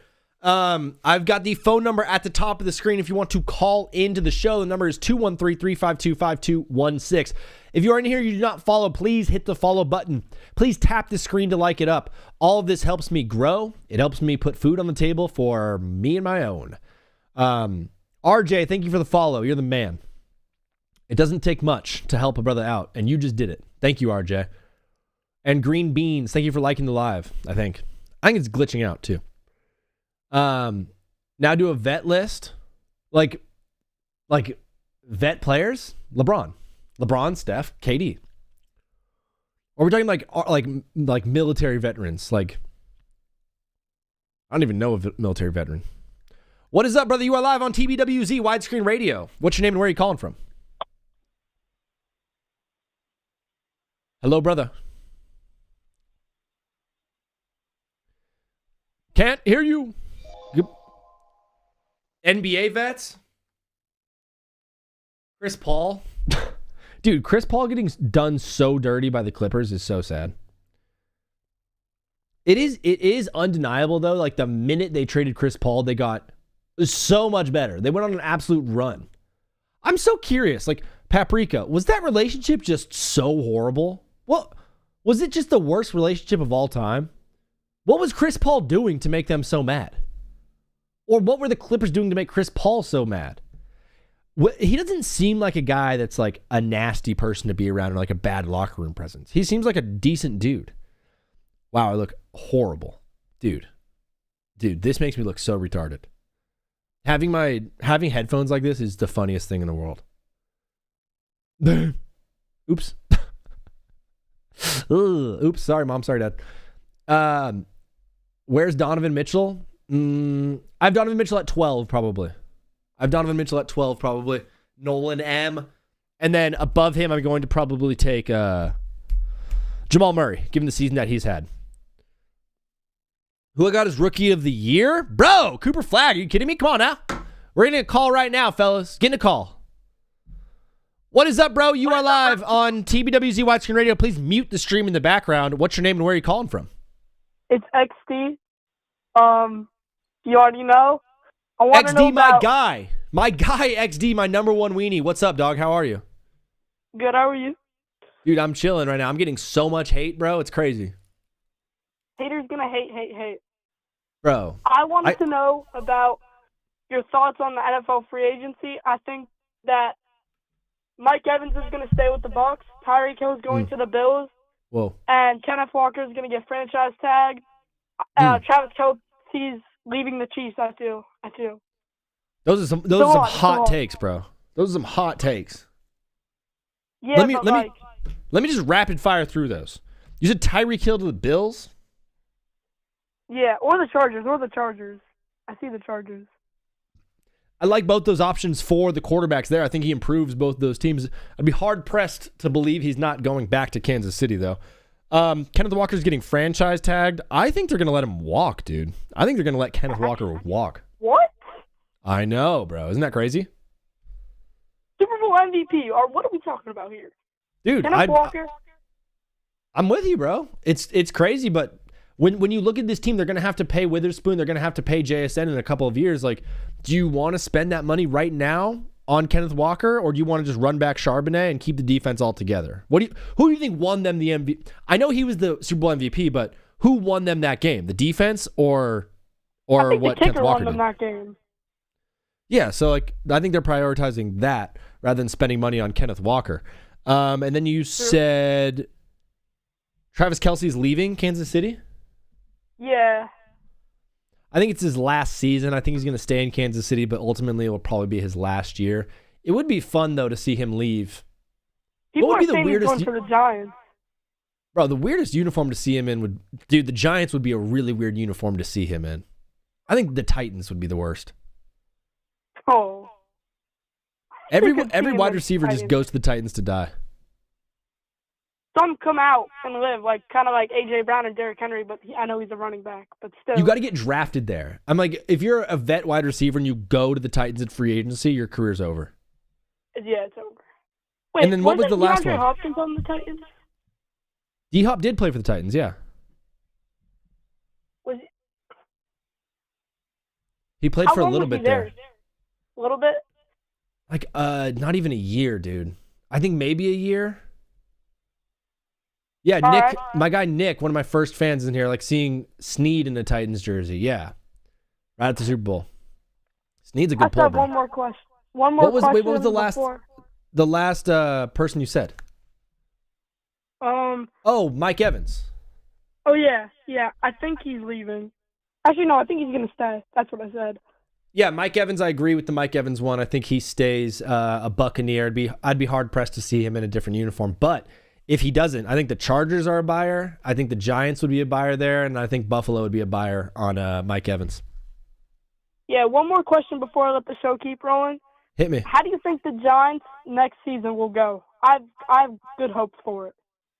The Giants next season is wholly dependent on what you get out of Jackson Dart. He's an awesome player. He had a great rookie year. He got hurt a decent amount. If he stays healthy, if Malik Neighbors stays healthy, he's got a connection there. I think he needs another wide receiver, another weapon to throw to. Ultimately, though, we've seen guys struggle from year one to year two. But we've also seen guys have great success like Drake May. So do you think bringing in Harbaugh is going to lead to more success offensively or less success? I think overall as a team, the team has a better season than they did last year. But it's wholly dependent on what you get out of Jackson Dart, in my opinion. Well, with John Harbaugh, people are saying, his coaching staff that he hired, it looks bad on paper a little, but I think they're going to work well together. I think Lamar Jackson wasn't ready to win a game in the playoffs, and I think John Harbaugh is a good coach. I'm just excited to see what's going to happen next season, but I think Jackson Dart needs to develop a better connection with Malik Neighbors because he never talks with Malik Neighbors from what I've seen because he was injured. He's out riding bulls in Oxford, Mississippi and having a lot of fun. With Chambliss. Yeah, we need to get him locked in within the next month or so, or else it might be a lost cause. Yeah. But XD, bro, way to bring the heat, dog. This was a great call. All right, bro. I'll catch you later. I'll be in the stream. All right, see you. All bro. right, love it. Peace. Peace. My guy XD, OG right there, OG listener of the show. Is JB Brown or Brunson or both? Dude. Polk. The entire show, the number one thing I was asked was, is JB Jalen Brunson or Jalen Brown? I've been live for 2 hours right now, Polk, and I never once thought to just say both. Bro, that is so genius.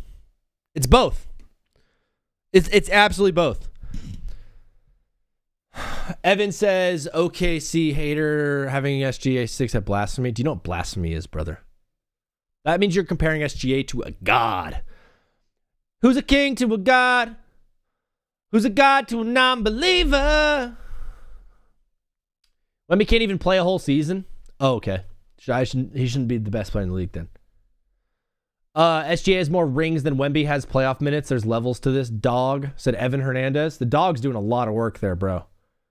Not sure how you made dog sound racist, but you did. Congrats, Evan. Paul, thanks for the follow. Dixie said horrible list, brother. Appreciate you, dog. How is Ant better than SGA? He's better on defense. I think he's a better rebounder. I think he's more of a well-rounded game than SGA. SGA's game is slightly one-dimensional to me. It's a lot of mid-range. He can get, dude, don't get me wrong. There's no one in the league better at just going out and getting a bucket than SGA is. But ultimately, I think Ant's game is a little bit more well-rounded than Shea Gilly. But that's just my opinion. You're allowed to call into the show and give differing opinions. Mr. AT89, thank you for the follow, bro. It's not Brunson. It's Jalen Brown. Sorry. Thank you, Kanye for life. I know you called in earlier on the show. Forget who you are, but absolutely love you. Thank you, dog. Luka better than Jokic is insanity. No, it's not. It's reality. Brunson for me is probably... man. I've gone over this a few times. I think Brunson's 15. I think I have Brunson at 15. James, that's right. Yes, sir. I think I have Brunson at 15. Not going to lie. Curry's above Brunson. So I think at 11, I have Jamal Murray. 12, I have Donovan Mitchell. 13, I have Steph. 14, I have KD. 15, I have Jalen Brunson. That's probably where it winds up for me. Cinco, I don't know who you're talking about, but if you want to call into the show, the number's at the top of the screen. It's 213-352-5216. It's 213-352-5216. Give me the beat, boy, and free my soul. I want to get lost in your rock and roll and drift away.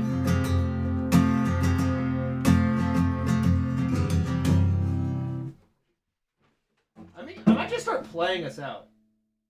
My dream is to have someone else like hit the buttons and stuff so I can do more fun stuff like that. Now I'm realizing my takes are low-key buns. XD, I wasn't going to say anything. Holy Harden snub. Cavs in 6. Wait, what was the Shannon Sharp thing from last year that everyone was doing? It was like ravioli, Father Tony, your mom's a phony, Lakers in 5. Is that what it was? It was like rhyming. I'd sound like the biggest boomer of all time. Hey, what was that thing that was very funny last year with Shannon Sharp when he was rhyming? What was that meme? Harden top 10? I know, I had the same thought. Lakers in 5. Thank you, Nick. Bro, I love you.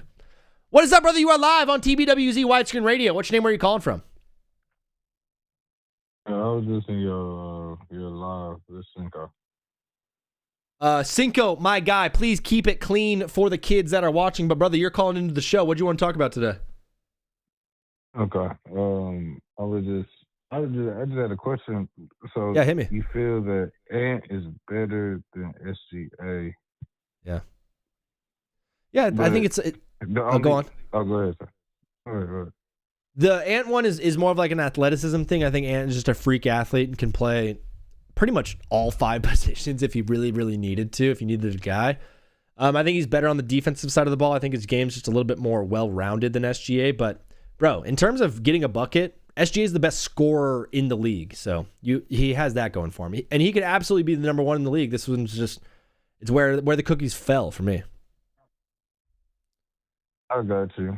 I mean, I just seen him just so far from that. That's the only question. Is why I asked. Because, I mean, you feel like Ant's number 2. I mean, he's number 2. I mean, Ant's a good player. I like Ant. I just feel like SGA is just, I feel like he's just so good, people get bored with him, man. He's averaging 32, 5 rebounds, 4 assists. Him and Ant average the same amount of steals and blocks. Is literally identical. But I do feel like Ant's a better on-ball defender. I feel like SGA's way better off the ball. But he's help defender. Yeah. Yeah, and he's shooting 55% from the field, and he's a point guard. 40 from 3, 90 from free throw. It's just so good that I think people just get tired of him. He's been doing it this is going to be his 4th year in a row, averaging 30 plus, shooting above 50% as a guard. Dude, it's Michael Jordan on people that did it. Bro, it's the same thing with like people talk about this with Jokic. People just get bored of the greatness, and SGA is one of those players that like he can just get lost in it, and you're like, this is boring. And he's right now the best hooper in the league, in my opinion. I see you had Wemby number 1. I got Wemby number 1. Wemby for me is just like the biggest freak in the world. There's not a lot you could do to slow him down. When he's at his best, he's the best player in the league. For him, just totality of like what I know he can do, I feel like he's the best. But I don't know his performance. I mean, his numbers just don't show it for me like that. But that's also because he's been playing 25 minutes a game. But I feel like he played 40 minutes a night like everybody else, or 38 minutes a night. I think his averages would be showing he the best. Yeah, I think he's got the highest ceiling on this list. Dude, I was thinking about it. Someone called in earlier talking about this guy. Next year, do you think we see Cooper Flagg on this list next year? Cooper Flagg? It depends on. Ooh, that's a good one. Cooper Flagg, dude, he's so good. I think the biggest thing is because it's his first season, right? He's a rookie, he's playing good, but that second year. It just depends how he comes at it on that summer, how he works on his game, because now people going to really be, in the summer, really be watching film, learning all his weaknesses, stuff like that. I think he can keep it up, though. Top 10, league real talented. I don't know. Dude, I think he'd be a top 15. I totally underestimated him coming into this league, and he has proven me wrong, bro. He can jump out the gym. Kyrie has, like, coached him into a legit player. Oh, yeah, for sure. I heard Kevin Garnett, he was talking about it when they first put him at point guard, and everybody said it was a bad idea. But what he said made sense. He said putting him at point guard will only make him, even though that's not his true position, it will only make him better. And he kind of compared it to when he first came to the league on the Timberwolves, and they made him play the 3 when he was at Timberwolves when he first came there. And he said it was hard at first, but he said it made him a better player overall. That's why he was able to do everything. Absolutely. I think the point guard was good for him. I agree. We're going to keep this rolling, but it sounds like you know ball and you watch the league enough. Who do you have coming out of the East this year? I'd love your opinion on it. The East? Yeah. I like Detroit. I really do like Detroit because they play great defense. Bro, they play great defense. It's just, I don't know how much K can backpack them because the only thing is in the playoffs, the defense is a little bit differently. So as long as the role players step up and make big plays when it's time to make big plays, I think they can win. Because, I mean, they just going to double K, but they lost Jaden Ivey. He wasn't who they thought he was going to be, I guess. Yeah. Coming back from injury. He was supposed to be the second option. It just depends on somebody steps up, Yeah, my only concern is who's going to be that second quarter if they shut down a second scorer if they shut down Cade. Bro, Thank I you do so like much the for Cavs, calling into though. the show. Dude, thank you for calling in the I show. like We're the going to Cavs. keep it rolling, but we're live Monday, Wednesday, Friday if Okay, you want to gotcha. call back again. Monday, Wednesday, Friday. All right. Yes, sir. All right, we'll talk to you soon. All right. Have a good night. Peace. Good guy right there. Knows ball, does his thing. Jalen Duren is so underrated. Jalen Duren, dude, he's awesome. He's very good. I don't think he's the number 2 scorer on this team. Like, I'm talking, if they double Cade, who's he passing to? Ron Holland? Asar Thompson? Like, I don't think, if they double Cade with 10 seconds left on the clock, like, who is he giving the ball to? That's my only worry about the Pistons, but I'm very, very high on them going forward. Do you have an estimated time of when phase 2 will begin? Low-key stoked to see the new changes. Yeah, probably once I finish moving. Probably March. Call it like March Madness will be around phase 2, but it's going to be a slow roll. XD, you and I should start a group chat with like you, me, and Oreo and Unruly, because that's like the core. That's the founding fathers, if you will. And we'll go over phase 2 and stuff like that. Jaylen Brown, Lucatry. Cinco, good talks, bro. Thank you for calling in, man. You're the man. Where are you moving? I'm moving just a few hours away from where I live right now. It's not too far. I live in Hollywood right now. I'm moving down towards Orange County area, which is like a couple miles, like 30, 40 miles south of me. I had some issues with my housing currently, so I'm just like resetting down there for a little bit, and then moving off to different places. Thank you for the follow, Cinco. Switch Brunson with Brown. People are high, dude. New York fans are high on Jalen on Brunson. I am too. But then again,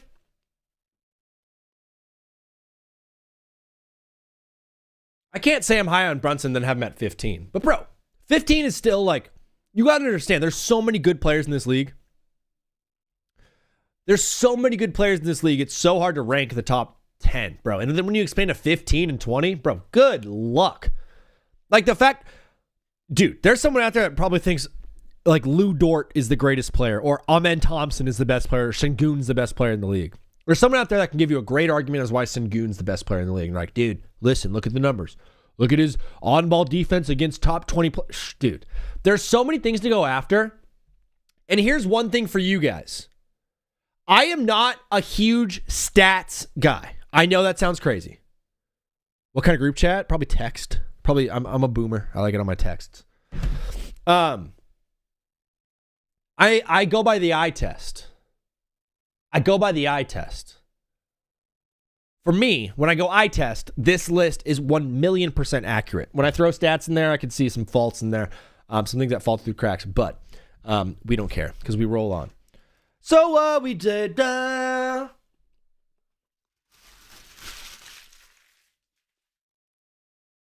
We don't care who sees. We're just having fun. What is that song? Young, Wild, and Free. Wait, is Drift Away not by Uncle Kracker? There's a different version by Dobie Gray? Am I just now discovering this? You're good, bro.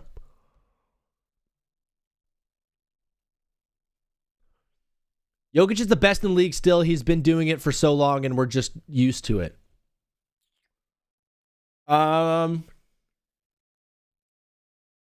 Yeah, sure. Head-to-head matchups, Alperen Sengun owns Wemby. Is that true, Alpha? I believe you. It probably should be, yeah. I mean, he's like a loyal guy. Where do you have KD? I just did this. I'm so sorry, Lucatry. No, Cinco. I just did this. I thought I did it with you. No. At 11, I have Jamal Murray. At 12, I have Donovan Mitchell. 13, Steph. 14, KD. 15, Brunson. Flag is 10? Flag is definitely top 20. Yeah, I don't know what happened to Music Lights. He texted me. He hit me up once and was like, "Yo, can you give me money?" And I was like, I offered him. I'm not having this conversation live. You can text me. Thanks, Sync. Okay, where's Braun? Wow. I mean, in my heart, in like deep within my bones, in my loins, In the heart of heart, in my secret place, in my private parts. Whoa, what? What? Are you kidding me, dog? Bro just said private parts, huh? Dude, what? What? In my private, I have LeBron in my private parts. LeBron. In my heart of hearts, I have LeBron at number 1, dude. LeBron's still the best player in the NBA. He's still the best player in the NBA.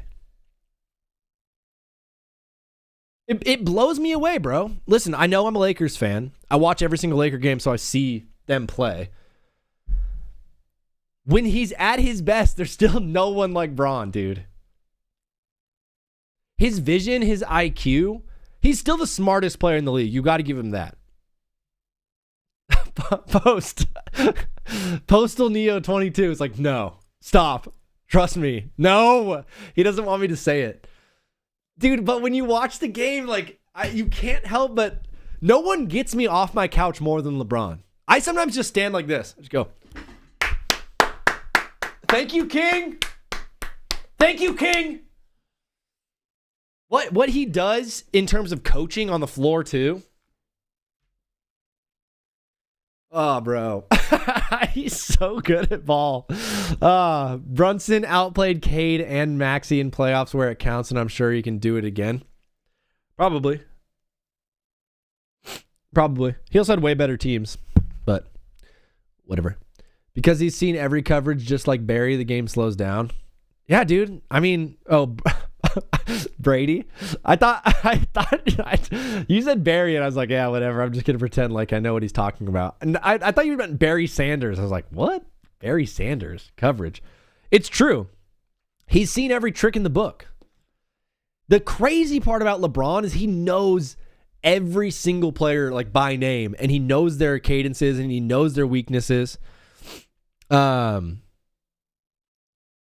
XD, just shoot me a text. You can text me or call me whenever you want, bro. You're literally, you're my guy. You Unruly and Oreo are my guys.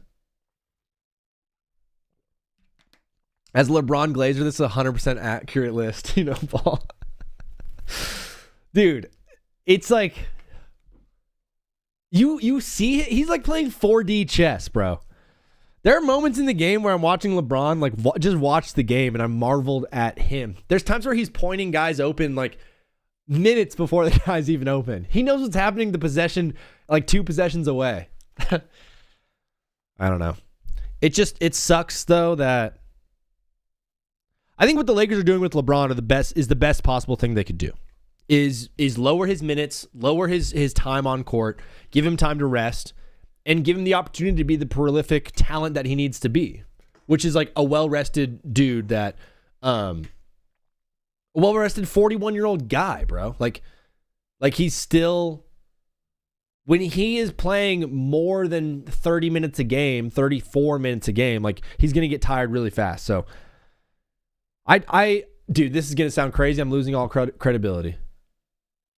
If Luka was able to take that 2024 Mavs team to the finals, what makes you think he can't take this Lakers team to the finals? I'm so delusional, bro.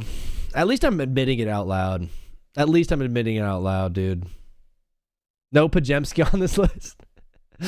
Oh, thank you, Pinky. If you guys are in here, do not follow the button. It helps me grow. XD, I got you, bro. We'll chit chat. Embiid is hurt too much, but he's a top 10 guy if healthy. Lou, he's getting better every single game. At the beginning of the season, no. Right now, dude, he seems to improve every single game. Like, he gets a little bit healthier. He gets a little bit of bounce back. I'm really impressed with Embiid. And dude, call me crazy. When I look at the East, when I look at the playoffs in the NBA, every team is just one injury away from their season being over. I'm kind of bullish on the Sixers in the postseason. If Embiid continues to go up in skill and talent like he has been this year, because usually he's declining by now. What VJ Edgecombe has done and what Maxey does, and Maxey's so clutch, like, don't sleep on the Sixers in the playoff. They're not an easy out for any team. But Duran will bully Embiid into a wheelchair so fast if they get the Pistons. But then when I think about the Pistons, Do you think that the Pistons are able to play that brand of basketball for 4 7-game series? Series? 4 7-game series? Dude, it makes me sound... Dude, talking is English, bro. That's one thing I fear about the Spurs in the playoffs, and Oreo hates when I bring this up. I don't know if Wemby can survive a 7-game series. I don't know if Wemby can survive a 7-game series. Given his frame, if we're putting 40 minutes a game on Wemby, on that body, I don't know. Donovan top 10. I have Donovan at like 12 right now. But Jonathan, if you want to call into the show, I'd love to hear your opinion. Kawhi overrated? I think Kawhi's underrated, bro. That's the one. No one said anything about Kawhi at 8. Everyone like seems to agree with that Kawhi placement. That's the first I've heard of it. Not saying it's a bad thing. Just interesting thoughts. Ant over Jokic then? I have Ant over Jokic right now. Yeah. Crazy. And guess what? Next week, it'll probably change. It'll probably change next week because that's how things happen. That's how things move. Con Knipple, top 30. Top 30? That's... Con Knipple top 30 is crazy high. I would have to do the whole list, bro. I don't think Con Knipple's a top 30 player, though. Not yet. Dude, for all intents and purposes, Con Knipple might be a top 10 player next year, but right now, I don't know. Where do you got Cooper Flag in about 3 to 5 years if he stays good and healthy? Zenith, this is a great point, dude. If Cooper Flag stays healthy, which I project him to do, I'm not going to project like injury or illness on any player. I was so down on Cooper Flag coming into the draft. I didn't see anything in college where I'm like, yeah, this guy's going to take over the league. You know what changed, bro? His bag. What he has added to his tool belt in terms of moves this year, he has some moves right now that nobody else is doing. His body control, what he's able to do when he drives, he still has some rough games. He still has a lot of growing to do. He's got room to grow, 1,000,000%.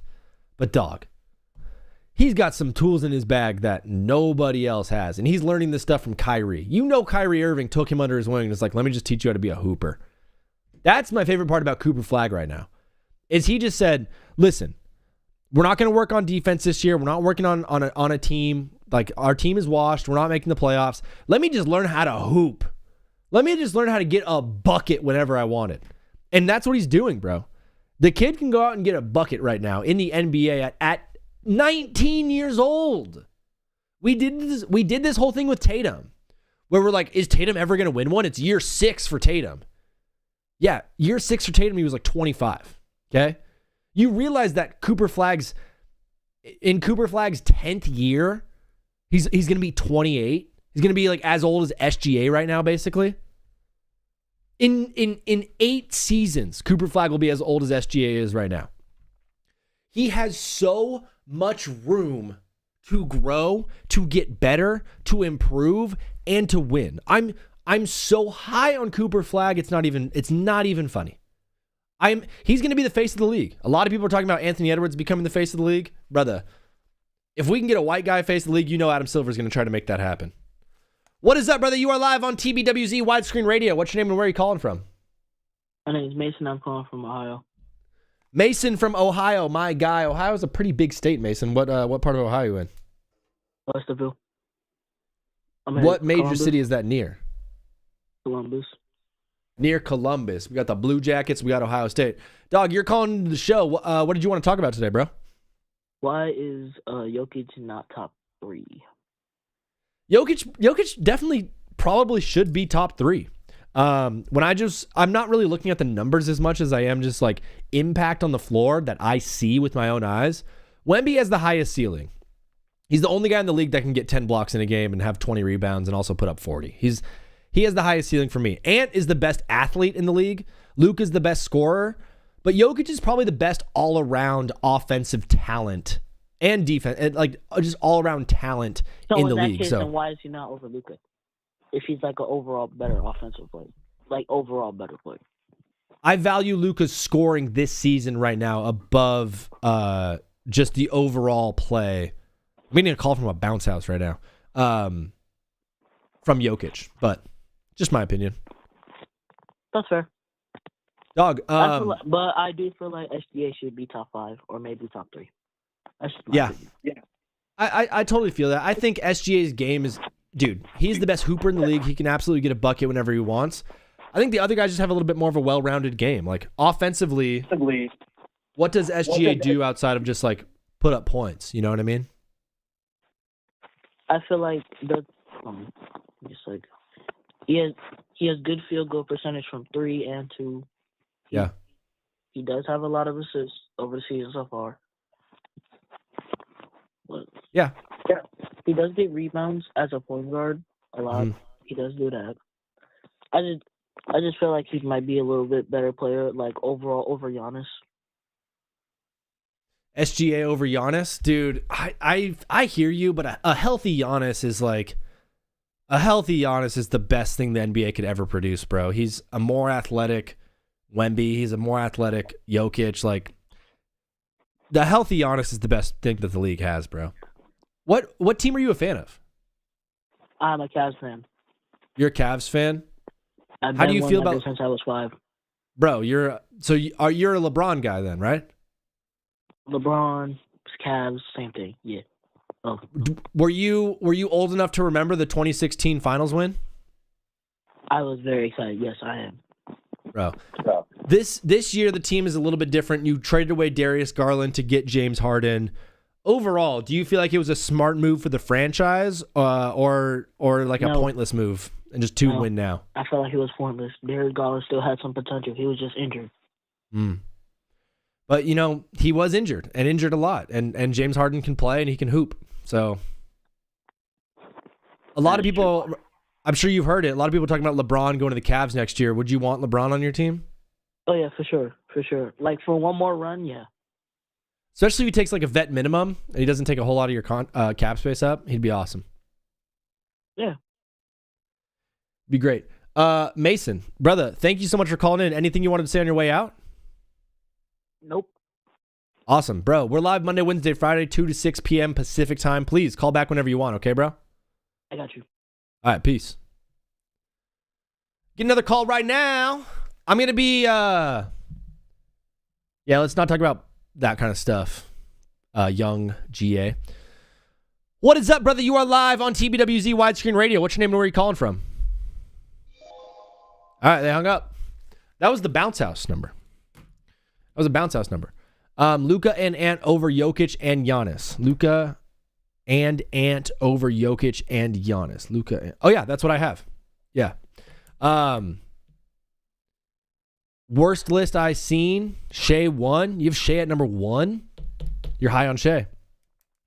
XD, I don't know. It's the caller ID pops up as like blank bounce house company. So I don't know if they sell bounce houses, if he's trying to like ask if he's trying to buy bounce houses. I don't know if he's a plastic manufacturer.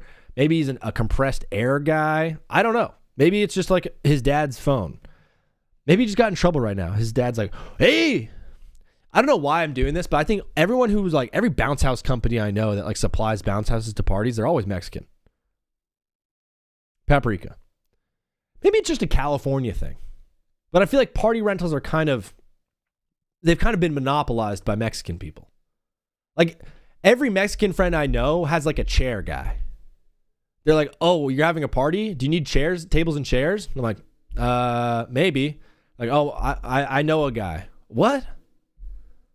Every Mexican I know has a party rental guy, like, at their disposal. Maybe it's just because they're partying. Maybe it's because of the quinceañeras. I don't know what it is. And maybe it's a Latino thing in general. But there are a lot of people who don't have Mexicans around them. There are a lot of states that don't have like solid, true Mexicans. If you're in a state that has legit Mexicans, like the ones that can like, you know what I mean, make some tacos, bro, and like do some dirty work and get it done right, you're in a good state. But if you don't have Mexicans, you're in a bad state. What is up, brother? You are live on TBWZ Widescreen Radio. What's your name and where are you calling from? Hey, my name is John from Florida. I'm calling from New York. John from New York. Are you from New York State or New York City, John? New York City, buddy. Nice, bro. What part? What borough? Brooklyn. Brooklyn. Are you Brooklyn, is New York divided at all with Nets and Knicks, or it's a Knicks city, right? See, the sad part is I'm from New York, but I don't support either teams. Oh, bro, who you pulling? I grew up a D-Wade fan, so since he retired, I became a Cavs fan because of Donovan Mitchell.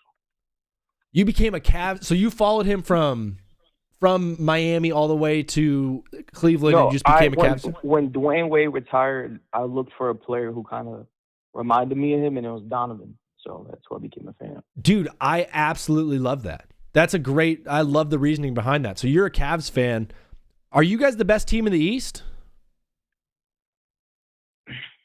Here's my thing. I want to say we could be. Yeah. But our talent has been playing up to their potential until these last 3 games. Sure. Like, we have the talent to be the best team in the East, but they're not playing up to it. Yeah. Like, other than Donovan Mitchell, I feel like everybody else has been lackluster. Like, I could actually say that I think Jalen Tyson has impressed me the most, more than any other player on the team except Donovan. Good shout. That's a great shout. And I can't believe you don't got Donovan in the top 10, because it really baffles me, because I really feel like when you take him off the floor, we are probably the worst team in the league. The way they've been playing. Not their potential, the way they've been playing. Like, yeah, bro. That's actually a good point. Yeah, when you take him off the floor, the Cavs are like a pretty mediocre team. Like, I feel like we can't score, we can't do nothing. Like, the whole offense runs through him. I see you have Tyrese Maxey in there, and I think Tyrese Maxey's having a hell of a season. Mm-hmm. But I also want to give the team credit. I feel like VJ Edgecombe, obviously, rookie, stepped up a lot. Kelly Oubre's having a decent season. Joel Embiid is playing pretty well. Not MVP Joel Embiid, but he's playing pretty well. Paul George is playing pretty well. All those other role players have been playing pretty well. I don't think he's been playing better than Donovan Mitchell. I think I would change him. I would swap him out. I would have probably Tyrese Maxey at like 11 or 12. And then I would put Donovan in that 8 to 7 range, 8-7. Yeah, I mean, stats wise, you've got a really, really, really solid argument to this whole thing. They have Tyrese Maxey and Donovan Mitchell. They're both shooting 37.6 and 37.9, so 38% for both. Donovan Mitchell is putting up one more 3 a game. They are both averaging 29 points a game. They're both averaging a ton of minutes per game. They're both playing in every game. They've got equal rebounds, equal assists. They're pretty much this season right now. Tyrese Maxey has like 1 more assist a game than Donovan Mitchell, but they're pretty much the same player stat wise. And I feel like Donovan's playmaking is slightly underrated. I don't know how much Cleveland you watch. I feel like he gives out the nicest passes and he does really good playmaking going downhill and kicking out, and they just miss. Like, it drives me insane. Like, he'll pass out to like any one of their role players, and it's just a brick. Like, it drives me insane. Like, I feel like he could average 8-9 assists if he chose to, but like, I think he has that tunnel vision sometimes where he sees his teammates not playing well, and that's his only downfall to me, is that sometimes he loses trust in his role players throughout the game sometimes, and you could just tell. Yeah, I mean, you want Sam Merrill putting shots up or Dennis Schroeder putting shots up. Like, you guys tried with Strus, and Strus didn't work out. I think you've had bad luck with like that 5th, 6th, 7th guy off the bench player. I also feel like they've never had a really good small forward. Like, we have 6'6" small forwards, and I feel like in the East, where the small forwards are like 6'8" to 6'10", sometimes it's pretty tough. Like, when we played Boston, we had Max Strus on Tatum. Who wants that matchup? No. Like, I think that's their biggest weakness, is not having a small forward. Like I wish they was able to get like an Andrew Wiggins-esque type player. Yeah. Oh, he'd be great. I mean, Dean Wade is like, he's all right. Some games he's really, really nice, but like his last 5 games, 5, 6, 3, 11, and 6. Like that's not a guy you could trust in the playoffs. And also Dean Wade, I like him for defense, but he's also not the most athletic guy. So sometimes when you put him on those athletic wings, you could tell that they get the best of him. I think in the last couple of years, we've lost in the playoffs mostly because of injury. Sure. And I feel like Donovan is slowly becoming the most nitpicked player I've ever seen. Where he will go out there, drop 40, and for some reason, he's the main reason they're losing, and he can't be a number one option. I'm like, I don't see how Jalen Brunson can be and Donovan can't be. Yeah. I think Jalen Brunson gets a lot more... Because he's a Knick. I think he gets more credit because he's a Knick. Whoa, you almost said something crazy right there. The Cavs just, for me, dude, they have no depth. Like, James Harden, Donovan Mitchell, Evan Mobley, Jared Allen, like, they're starting 5. Throw Dean Wade in there, whatever. Like, they have a great starting 5, but after that, they've got no depth. I think they lost a lot of it. I think Jalen Tyson's nice. Keon Ellis has the potential to be nice for them. They have too many guys up at the top to really compete in like long playoff series. I think that's more the issue. And I love the addition of James Harden. Yeah. My thing is, every good game he has in the playoffs, he has 2 bad ones. And I'm worried that those bad ones will come at the wrong timing. Right? Like when they played Philly, when he was on Philly and they played Boston. Yeah. He won them those 2 games to get them to game 7, but then he wets the bed. He shits the bed. And I'm like, especially game 7s. That's the biggest gamble you take with Harden. And I'm like, honestly, it could be a double-edged sword with him. Absolutely. Like that's kind of what you get with James Harden. You guys made a win now move. You guys are going all in on this season to win right now. John, I'm going to be moving on with the call. I'm ending the show in just a little bit, but before you go, what team do you want to see in the Eastern Conference Finals where you say, give me them, we're going to take them down? What team do you want to see in the Eastern Conference Finals? I want them to beat the Knicks. Yeah, you got to go through New York. You got to take it back to them. Because I feel like it's been a conversation between who's better between Brunson and Mitchell, and Brunson has gotten the best of him 2 times. I feel like Donovan Mitchell needs to get his lick back. He needs to get that win. He does. John, I absolutely love it. We're live Monday, Wednesday, Friday, 2 to 6 p.m. Pacific. Please follow the show and call back whenever you want, bro. This was a great conversation. Copy, bro. Thank you. All right, God bless. Peace. That's my guy, John from New York. Fellas, what an awesome show this was. I'm going to be live on Twitch for another 17 minutes to finish up the show and wrap things up. I got a funny little documentary we're going to be watching on Twitch. If you not follow, please hit the follow button. It helps me grow the show. It helps me get bigger.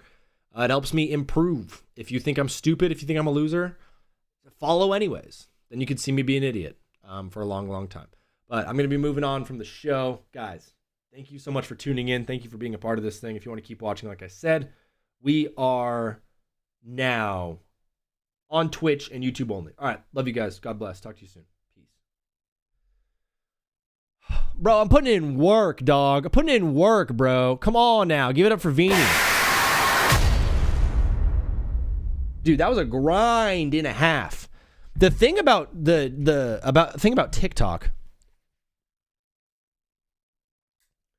Oh no, I'm getting notifications from my bank. You've run out of money. The funny thing is, like, I get a notification from my bank like 30 minutes after buying something. So every time I buy something, I'm like, oh no, what did I buy? And it's like, you spent $14 at Petco. I didn't go to Petco. I don't have pets.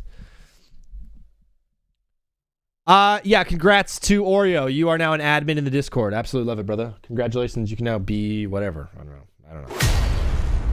Music Lights, what's up, dude? Thanks for tuning in. Thanks for tuning up. Slinger, you made me laugh so hard when you were like, you can get a bounce house within hours. Anywhere in Southern California, you can get a bounce house or 100 tables and chairs within an hour. Dude, Mexicans are the best people ever. it's like, I don't even know how to explain like an actual hardworking Mexican to someone from like Iowa. Like, I don't get it. I'm like, no, you don't. Like, why are they standing by the Home Depot? Dude, I went to Home Depot yesterday. There are not nearly as many amigos out there as there usually are. If you know what I mean. No way. Are you serious right now? Alex in? Alex, what up, bro? Dude.